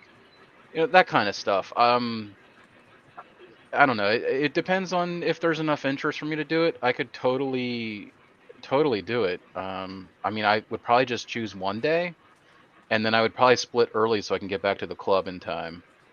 And I will be at the club every night during York. So that's why, I can totally do all that stuff there too, without the possibility of rain affecting me. Let me put a disclaimer in here. Burnsy, if you're in chat, don't bring your broke down shit to get fixed at the club, bro. I have a special receptacle for Burnsy's engines. It's that blue can right there. Yeah, that works. That's awesome. So Roger here. Roger, first off, thanks for stopping by the chat. I don't think I've seen you in here before, so I appreciate you being here. When do you guys want to answer this question for this guy? There are. So like the original TIU, didn't have fuses in it. Then they added fuses after. They changed diodes and transistors and they changed the processors over the years, and they also improved some of the radio over the years. But between the Rev I think, and then the Rev L, that's the change between having a DB9 port and then a USB port. The USB port doesn't really help you all that much. It's sort of a convenience thing more than it is an actual speed thing, because I've compared them, and maybe there's like this placebo effect of it being a little faster, but there's not really any difference. Actually, just to kind of icing on the cake of the placebo effect, Yeah. I've actually had more file transfer failures over USB than I have with the serial cable. So Yeah, I actually have 2 TIUs. One that I just use for upgrading sound files, and it is an older version. Yeah. I did also, going through as many TIUs as I have in the past 15 years, probably more than both of my hands. And I do have all 10 fingers. Is one of the biggest differences I could see from internally, is that the earlier versions, they used a ground bus from all of the outputs, and then the newer version, it's independent grounds. So I think they eliminated some crosstalk between channels by doing that. It's kind of ironic they did that, because the majority of their customer base is probably running a common ground anyway. But yeah, if you're wiring your layout, like I say, in a sort of a modern way, that does help in some cases. I've At the actually club, we ran extra grounds to try to fix the signal. I mean, it got better. And one of the things that with the new WTIU that I find really funny is we could power up the WTIU, get 10s the whole way around the layout, wait 5 minutes, and get no signal. Yep. Reboot the WTIU and have the same thing happen, except maybe an hour, maybe 15 minutes, maybe 5 seconds. Yep. But we actually went back to the older TIU, just because we were getting more consistent signal. Yep. So I also run passive mode. Just honestly, it's not for the improvement in signal. It's for my sake, the fact that I just want to have all the current and voltage range I want. Don't want to run all that current through the TIU. yeah, David, that's a great question. Man, growing up as a kid, I was always into O scale. And I think for me, it was like you'd go to the train shops and older members' houses and stuff, and they'd have all these steam engines, right? All these big, massive, heavy steam engines, and you see the price tags on those, and I'm like, there's never going to be a time or day that I could ever afford anything like that. And so my whole thing got started with switchers, and I still have a soft spot for switchers. They're cheap, affordable. Well, I shouldn't say cheap. They're affordable. They're small. They can navigate tighter curves. And I'm also a switching kind of guy. So actually, if everyone bears with me for a moment, take you for another ride. Got a bunch of switchers here, and that's only about half of them. So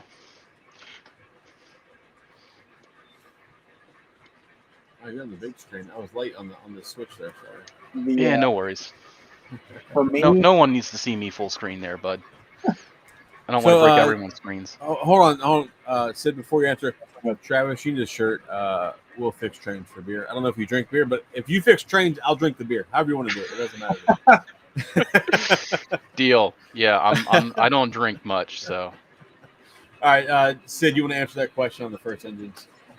Yeah, so I watched TM videos all growing up, and obviously started out with a lot of semi-scale stuff, and I always loved the Century Club stuff just because it was that post-war look, but they had all the modern command in it. And I loved the 726 Burke they made because it sounded really good, and TM did all kinds of videos on it, and there were tons of videos of them on YouTube in like 240p. But me on my little iPod as a kid, that was like the ultimate thing. And so I remember just saving up like over probably like probably almost 2 years, or maybe a year and a half, whatever it was. I saved up a lot of money, and I remember bidding on it on eBay on this little netbook. This was like, I don't know, maybe like 2010 or so. I was young. I'm trying to remember it was funny. The netbook was tiny as heck. I remember bidding on it. It was the first auction I ever did. It was like, came out to like $300 or something. But that was that. It was just a semi-scale engine. Just loved the sounds, and I didn't even have command at the time. I just ran it with my ZW, and I still have it on one of the walls around here.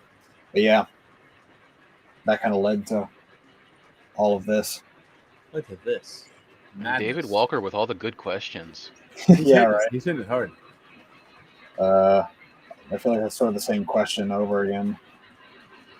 Yeah, I mean, I would say yes, because I know one of the first versions of the TIU like required a light bulb on the output or something to make it work right.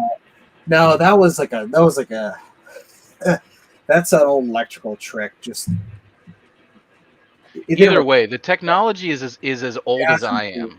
It has improved over time. They did improve it over time.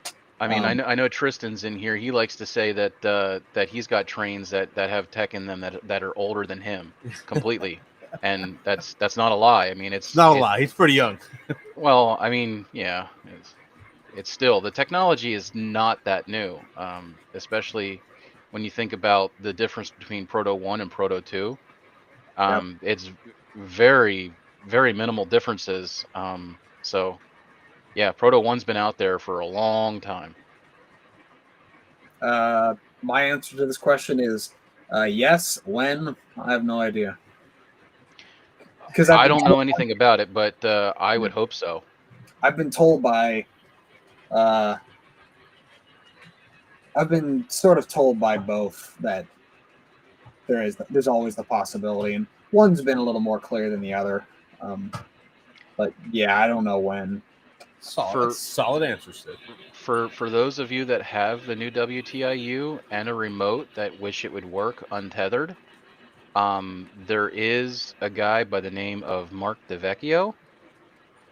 He has created software that you can put onto a little ESP board that basically takes the radio signals from the remote and converts them to Wi-Fi signals that can talk to the WTIU. His software is free on his website. He is the same guy that created the ADPCM. I think I said that correctly. A lot of alphabet soup there. But that software is what allows you to modify and change the sound files. So that dude is a genius. I give him all the credit in the world. I have built a couple of these for me and my friends, and they work flawlessly. He's continuing to update the software as he sees fit, or as he gets feedback from people that have used it. So that stuff is pretty awesome. And Zach, I can send you a link to that later if you want to put that in the Discord. Yeah, send me a link. Or you can put it in Discord. Oh, true. I forgot where I was. This is a great comment, Nathan. I think this is quite comical. I'm gonna. There's a little benefit of the doubt here. Having connections at MTH now, they are more open to change to some extent than others. They are willing to, at the very least, work with people, which is nice. Lionel doesn't seem to want to do that a ton. Lionel's still good, and they make products, and I want Lionel to be around. But as of late, they've sort of been a roller coaster of ups and downs and not knowing what's going on. Speaking of this, MTH does want to improve their sounds. About a month ago, I was up in Western Maryland recording audio that will at some point be in MTH models. When, I don't currently know. But like I said, it kind of applies to what I was saying. MTH does want to change. It's just with time. It's kind of tough because they're literally like a 2.5-man operation. Rich Foster, Bradley, and then maybe one of the guys from the parts side every once in a while. They're very, very slimmed down operation, but they still produce quite a lot of stuff. His question. What channel should I put that under, Joker? Should we make a new channel? Should we make a channel for tech? Should that be called? I don't know. Put it under. You're the mastermind. I got a lot of bush lights in right now. This is not a good time for masterminding. Let's see. I'll make a new one right now for tech. How about that? Okay. Big Rich. There's kind of a lot of variables that could be occurring here. It could be your phone not being connected to stuff right and the app not working. It could be wiring on your layout. A reset never hurts to try. But there could be a lot of stuff going on there. Will the engine run conventionally? That's another thing. I'm like, if the engine won't run at all, then you probably got more problems than just the app. Del Hudson, what's up, sir? Real quick, Big Rich, if you're looking to get some Blue Nami put in your SD, I think it was an SD38 SP engine, just hit Travis up or sit up in Discord directly, and they will answer your questions. I'm quite positive of that. Here you go, Sid. Yeah, I shut off the whistle steam and the swimming bell. I think in my smoke Lunari video. Really, the whistle steam is no different than doing the stack steam. You're just changing a CV. There's a little more to it, but all you're really doing is changing a setting in the app to change it so the smoke turns on with a whistle button instead of the just one of the effects buttons. Maybe at some point I'll do that. Not sure how many people would actually watch that. Honestly, the hardest part for most people will probably be mounting a second smoke unit or having access to a dual chamber unit. Because I don't think most people are going to want to pay $125 to Lionel for a dual chamber smoke unit.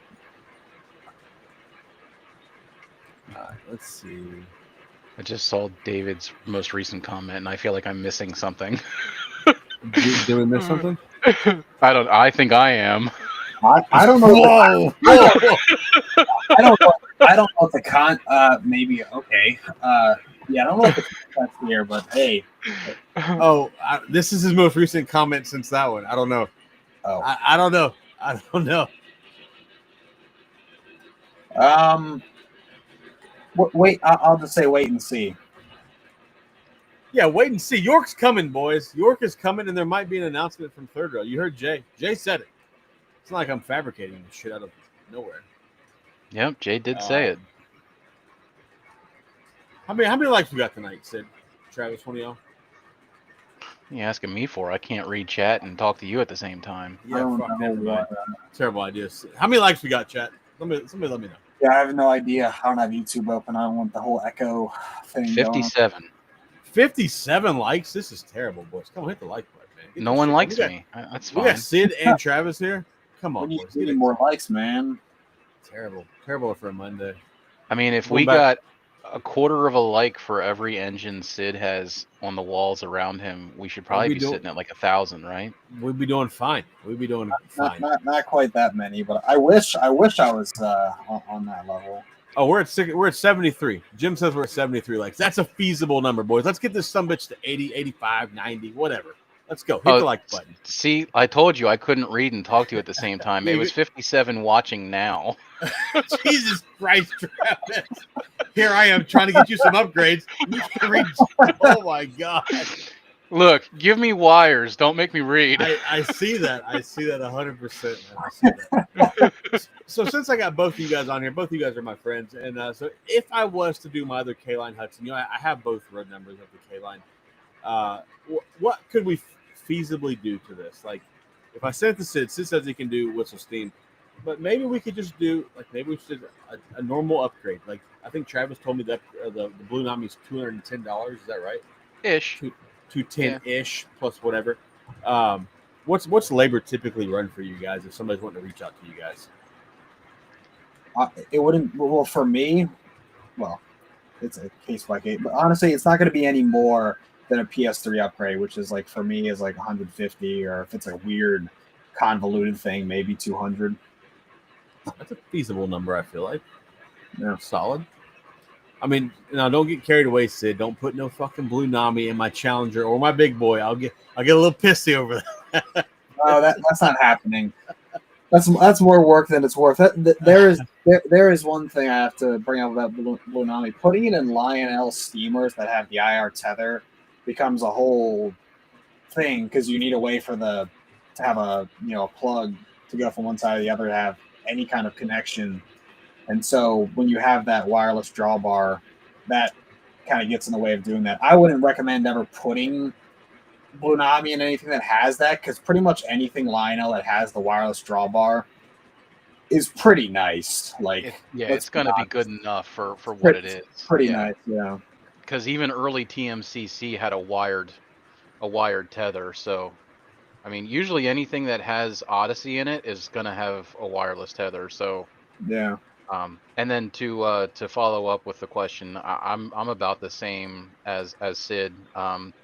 If an engine doesn't need as much work, I'm a little less, but I upgrades, start at like $100 in parts and labor, not including the board, obviously. So we're right around 3, give or take a little, depending on what it all needs, right? So marker lights add cost if I have to upgrade to LEDs and stuff, but also, I try to be fair. Also, admittedly, Legacy, I have to make all the harness and everything with Blue Nami. I'm not really making a full-on harness. It's just basic wiring. So there's not as much of a cost there because I don't have to individually crimp every wire and make a connector and plug it into the board. It's less involved, even with all the extra features. So let me address Sedano's question. He says, real question is, who's getting stuck upgrading Joker's York purchases this year? Well, most first likely off, Sedano, I'm not buying shit that needs upgraded. I have a list of engines that need upgraded. I don't need any more shit to upgrade. I'm good. We're buying Legacy only, and that's it this year, or PS2 or 3, whatever, right? But we're buying no nonsense that needs to be upgraded. We'll see. It's all lies. It's all fucking lies. We'll see. We will see. Yeah, when Sid's walking around, he's like, "Oh, hey Zach, you should buy this." Yeah, I should buy that. Yeah, great call, Sid. I personally have a gorgeous K-Line Mikado. It's Union Pacific that has TMCC no Odyssey, so it's on the chopping block to get Blue Nami in it.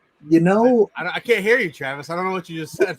No. You know what Zach said earlier when talking about a K-Line derived Mikado? He needs a K-Line derived Mikado to go with his Legacy ones, and then I know a guy that puts Legacy and stuff. So, because the funny thing is, right? Like I got the C&O one for cheap, right? It needed like a $16 part from Lionel. I stole it off of eBay. Yeah. And now it's like I should just get the UP one. I have enough UP stuff, so we should get it. So, like, if there's a K-Line UP Mikado for the right price, I mean, we may be able to Blue Nami that so I can make a video about, hey, I got a Blue Nami engine. I'm just saying, it all fits. It all fits. Real Toy Trains, what's up, man? Thanks for stopping by. I got Sid and Travis here with me tonight, answering all your Blue Nami questions, or even questions you didn't know you had until you talked to these two guys, because they're way smarter than me. So feel free to ask all your questions. Did we answer Big Rich's last question? I'm scrolling. Hold on. Let me about he's got an MTH engine he bought from a friend. Yeah. And the app. Yeah. Okay. Okay. Just want to make sure we're trying to answer every question that I can here. We're trying. We're getting there. I mean, we're running off the rails now at this point, but it's typical. Well, maybe you're the only one drinking. I'm 3 hours in. What do you want from me, bro? Like, shit. Sid's all jacked up on Mountain Dew, so I know he can't focus right now. It's fine. Yeah, no. I'm the only one drinking. Only on screen. The rest of these guys in chat are drinking. True. 100%. 100%. Let's see. Who's still? Real Trains and Troops here. Right. We're good. There you go. Hi, Del. No, good. Sid. Just seeing you're in here now. Sorry, I'm a little slow. Travis can't read and talk. It's a hard thing for him. Look, this is my first stream ever. Cut me a little slack. I wouldn't. No, Travis, you never cut you slack. Hey, I'm the only one that's got a wireless camera, right? So, like, you know, you y'all probably can are. No, get no. a good got view. mine. I got mine. Mine moves around. I mean, fuck, mine moves around. Hell, what do y'all want from me? No, Now I've throw it around. or else it'll die. Nah, it's not wireless, but it does move around. I saw something earlier from Will. He said something about, he was just kind of joking how Lionel used to give you like the LCS sensor track or a cab 2 when you bought like the big boys that they made. Those were the days. They don't do that anymore. No, there's nothing cool. No bonus package from Lionel anymore. It's not happening. No bonuses. You can't buy it. You can't even buy a $4,000 superset and get, I don't know, coal loads in it. But 100%. Yeah, real toy trains. Everyone seems to be kind of on the same page here at the WTIU. So, you're not alone. Please, I don't think you're even alone. have a WTIU. I just have the old one. My WIU doesn't even work. The little baby thing. I bought it. If one track is on, it works. If 2 are on, it stops. We have a WIU at the club, and it seems to be working okay. But one thing we also did realize is we have club provided tablets, because we noticed that if you have people coming in from outside with different operating systems, and the more brands you get to mingle, the worse it gets. So we were fortunate enough to get a couple of older generation iPads. So everything is running the same software, the same OS. Everything's in airplane mode, so everything just will only communicate to that WTIU or WIU. Sorry, excuse me. So yeah, that seems to keep it going a lot better. And we're running for hours at a time, so sometimes what feels like days, especially during the very fun York event. Yeah, right. But by the end of Saturday, we're all ready to hit the sack. Yeah, like when I leave you guys on Saturday and head to the airport, everybody's fucking tired. Like nobody's entertaining bullshit. They're just like, I'm ready to go home. I'm done with this. Yeah. See, I'm not the only one drinking. Norman's drinking Foster, so he had 2 brew dogs. I don't know what a brew dog is. I never had a brew dog. So here's a question. Here's a great question. Chad finally got off an airplane back in Florida, I assume. He said, so if Blue Nami makes a remote, will you use it? If Blue Nami makes a remote, if Blue Nami makes a remote other than my phone. Yeah. I thought you were in Florida, not Canada. I'm in Canada now. Fuck, leave me alone. What do you want from me? But no, I would try it. Like I would be down. But I'm going to try it on the phone at York when I go to the club. I'm sure Travis will have something that I can run around the layout. So let's see here. We got Cody from Texas, Mr. Stroh. What's up, man? There was a guy in here looking for a Texas person earlier, so you're late. Yeah, we got 80 likes now. We got 80 likes, Salty says. No shit. I'll be damned. Let's get the 90. Let's get the 90. Yeah, let's get the 90. Let's get the 90. 10 likes. Come on, boys. 10 likes. We got 90, that's John's favorite number. right Right behind 475. Yeah, you say that's 475. Oh my god. For a low cost of 2,500, he's getting his dream. But he ordered like a mess of them. I think Yeah. like 2 or 3. He's got a bunch of them on order. Yeah. And guess Oh my at god. some point they're probably all coming to me. I'm trying to get all 3 of those original 475s that Third Rail made done for York to give to Chris Collar, our friend the Rambles, Tony, and then our buddy Greg. That's probably gonna be Dude, by the time you get those done, they're going to be old news. Third Rail will have the new ones out. and they'll have ERR and the K4. And yours will still work better. Yep. Yep.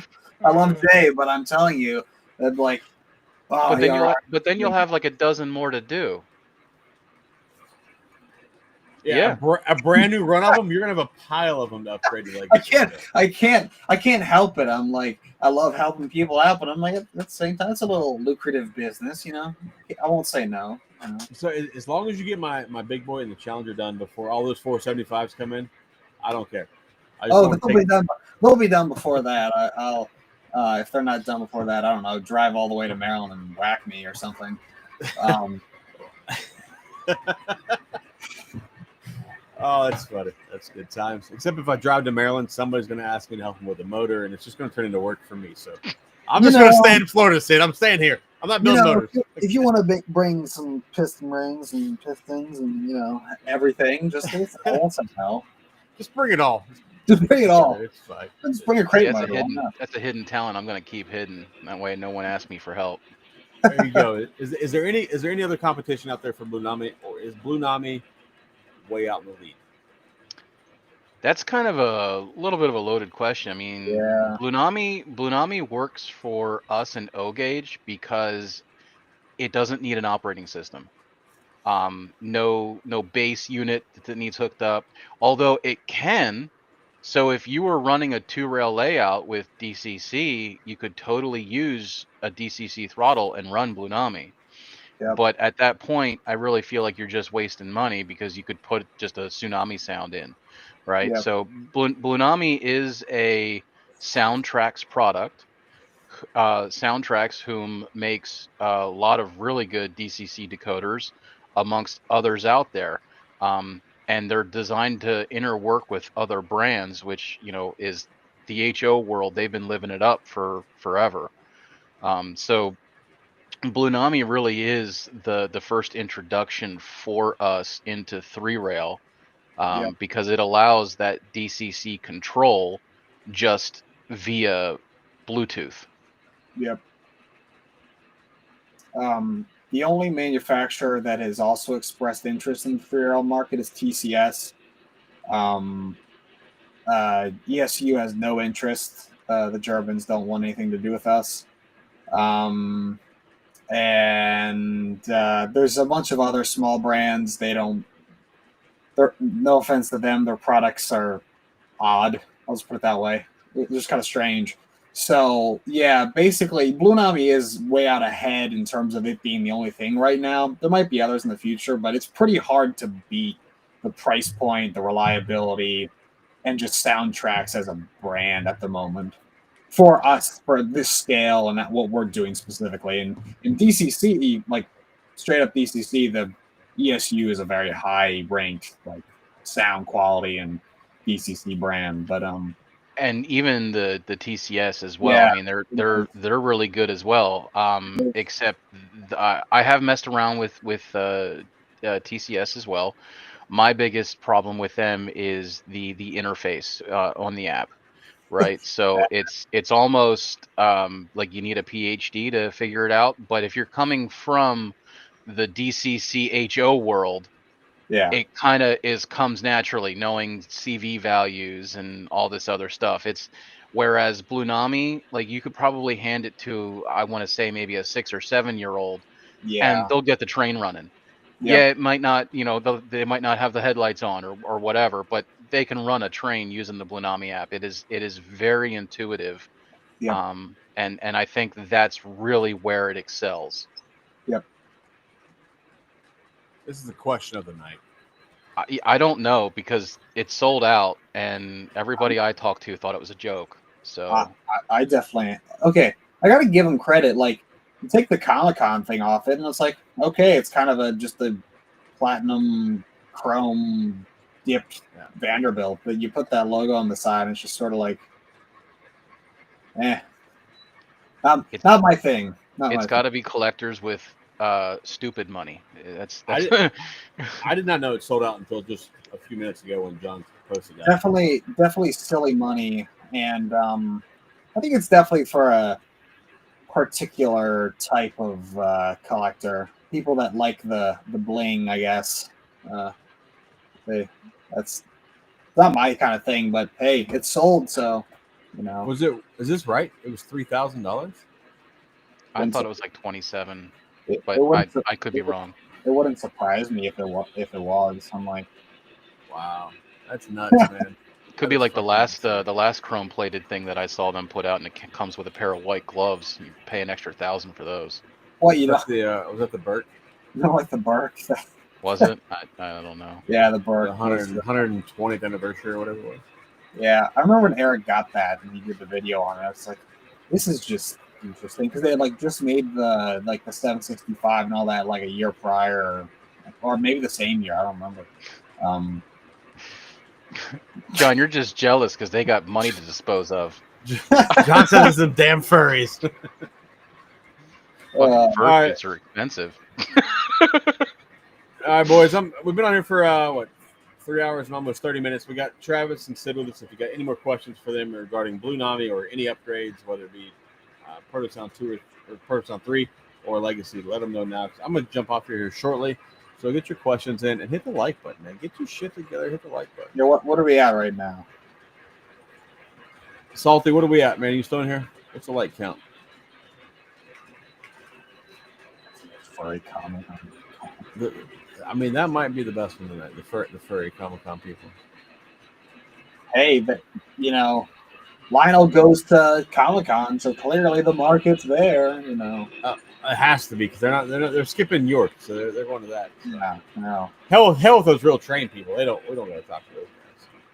Well, they don't have to sell the stuff to us. They just assume we're gonna buy it with all the wee and woo sounds in it, and you know, the wee about. We got 84 I'm likes, Salty said. Yeah, I was about to say I'm seeing 83. So nice. Salty, deploy all the accounts, sir. Let's get the 90. Let's get it Let's going. get the 90. Yeah. Let's get Anytime, so Dano. More than happy to come on and chat about, my hobby. Everyone likes to collect trains, and I mean, don't get me wrong, I do too. But my hobby is repairing them. Oh. So yeah, I should break more things. I get it. I mean, that's up to you. If you got the money to fix it. No, man. We're not need to break any more things. I have enough shit to update or upgrade. So I do more repairing than I do running. The only time I really run anything is if I just fixed it and testing it. So. Right now, like I've been doing pretty good with keeping my stuff running for the most part. I mean, little squeaks here and there, but nothing serious, right? So I'm doing okay. Thanks, I don't Dathan. break anything. Yeah. No problem, guys. And thank you everybody in chat. This obviously wouldn't be worthwhile doing if it wasn't for all of you guys. So, and everyone in the Discord as well. It's quite an awesome community that Joker's got kind of built here. So, well, thanks, man. I do try. Like I honestly do try to put together like a good place, right? Or it's not just a bunch of fucking nonsense. But in all seriousness, guys, like Travis said, appreciate all you guys for being on the stream, being on the Discord. Check out the links I have in the merch store for Travis's merch stuff. Travis has a great logo. The shirts are like they come from the same place my shirts do. So if you have my shirt, check out his merch store. And for some reason, Sid doesn't sell shirts. I don't know what the fuck he's doing, but Travis does. So support Travis. And if you guys have any questions or have projects you want to get upgraded, feel free to hit up Sid or Travis at any time. They're both friends of mine. I can vouch for both of their works, and they're legit dudes. They're not going to bullshit around with you. Sid is, however, busy. I do know he's pretty backed up right now, and he goes to this thing called college. I don't get it, but whatever.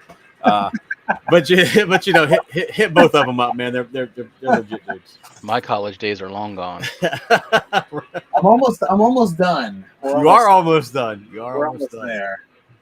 We're almost there. No, it's good times. Just wanted to point out too. I know Joker says to support buying shirts, but I just want to let everyone know there is no overhead for me. So the support would just be to advertise. So I'm not trying to charge y'all for clothing. I am. Go buy my shirts, damn it. Oh shit! No, in all seriousness, though, man, it is cool that you guys like I said before. It's cool that you guys buy the stickers and the koozies and the shirts and everything else. So I do appreciate it, and I'm assuming that all you guys are going to bring me some Thomas bullshit at York this year. So it'll be fine. It'll be fine as long as you two don't. I'm still looking to find that thing I sent you in Discord. I gotta get you one. What did you send me? Oh no! Fuck you! No, fuck you! You ain't sending that shit. All right, boys. So next Sunday we'll be back to our normal time schedule on Sunday next weekend, and I look forward to seeing all you guys there. And I'm sure I can get Sid or Travis on anytime if you guys would like to talk to them. Just let me know. And thanks you guys for spending your Monday night with me. And have a great week. Go buy some more trains. Sid, Travis, you guys can hang out after I turn this off if you want. We'll bullshit for a few minutes if you want. Everybody else, have a great week. Later.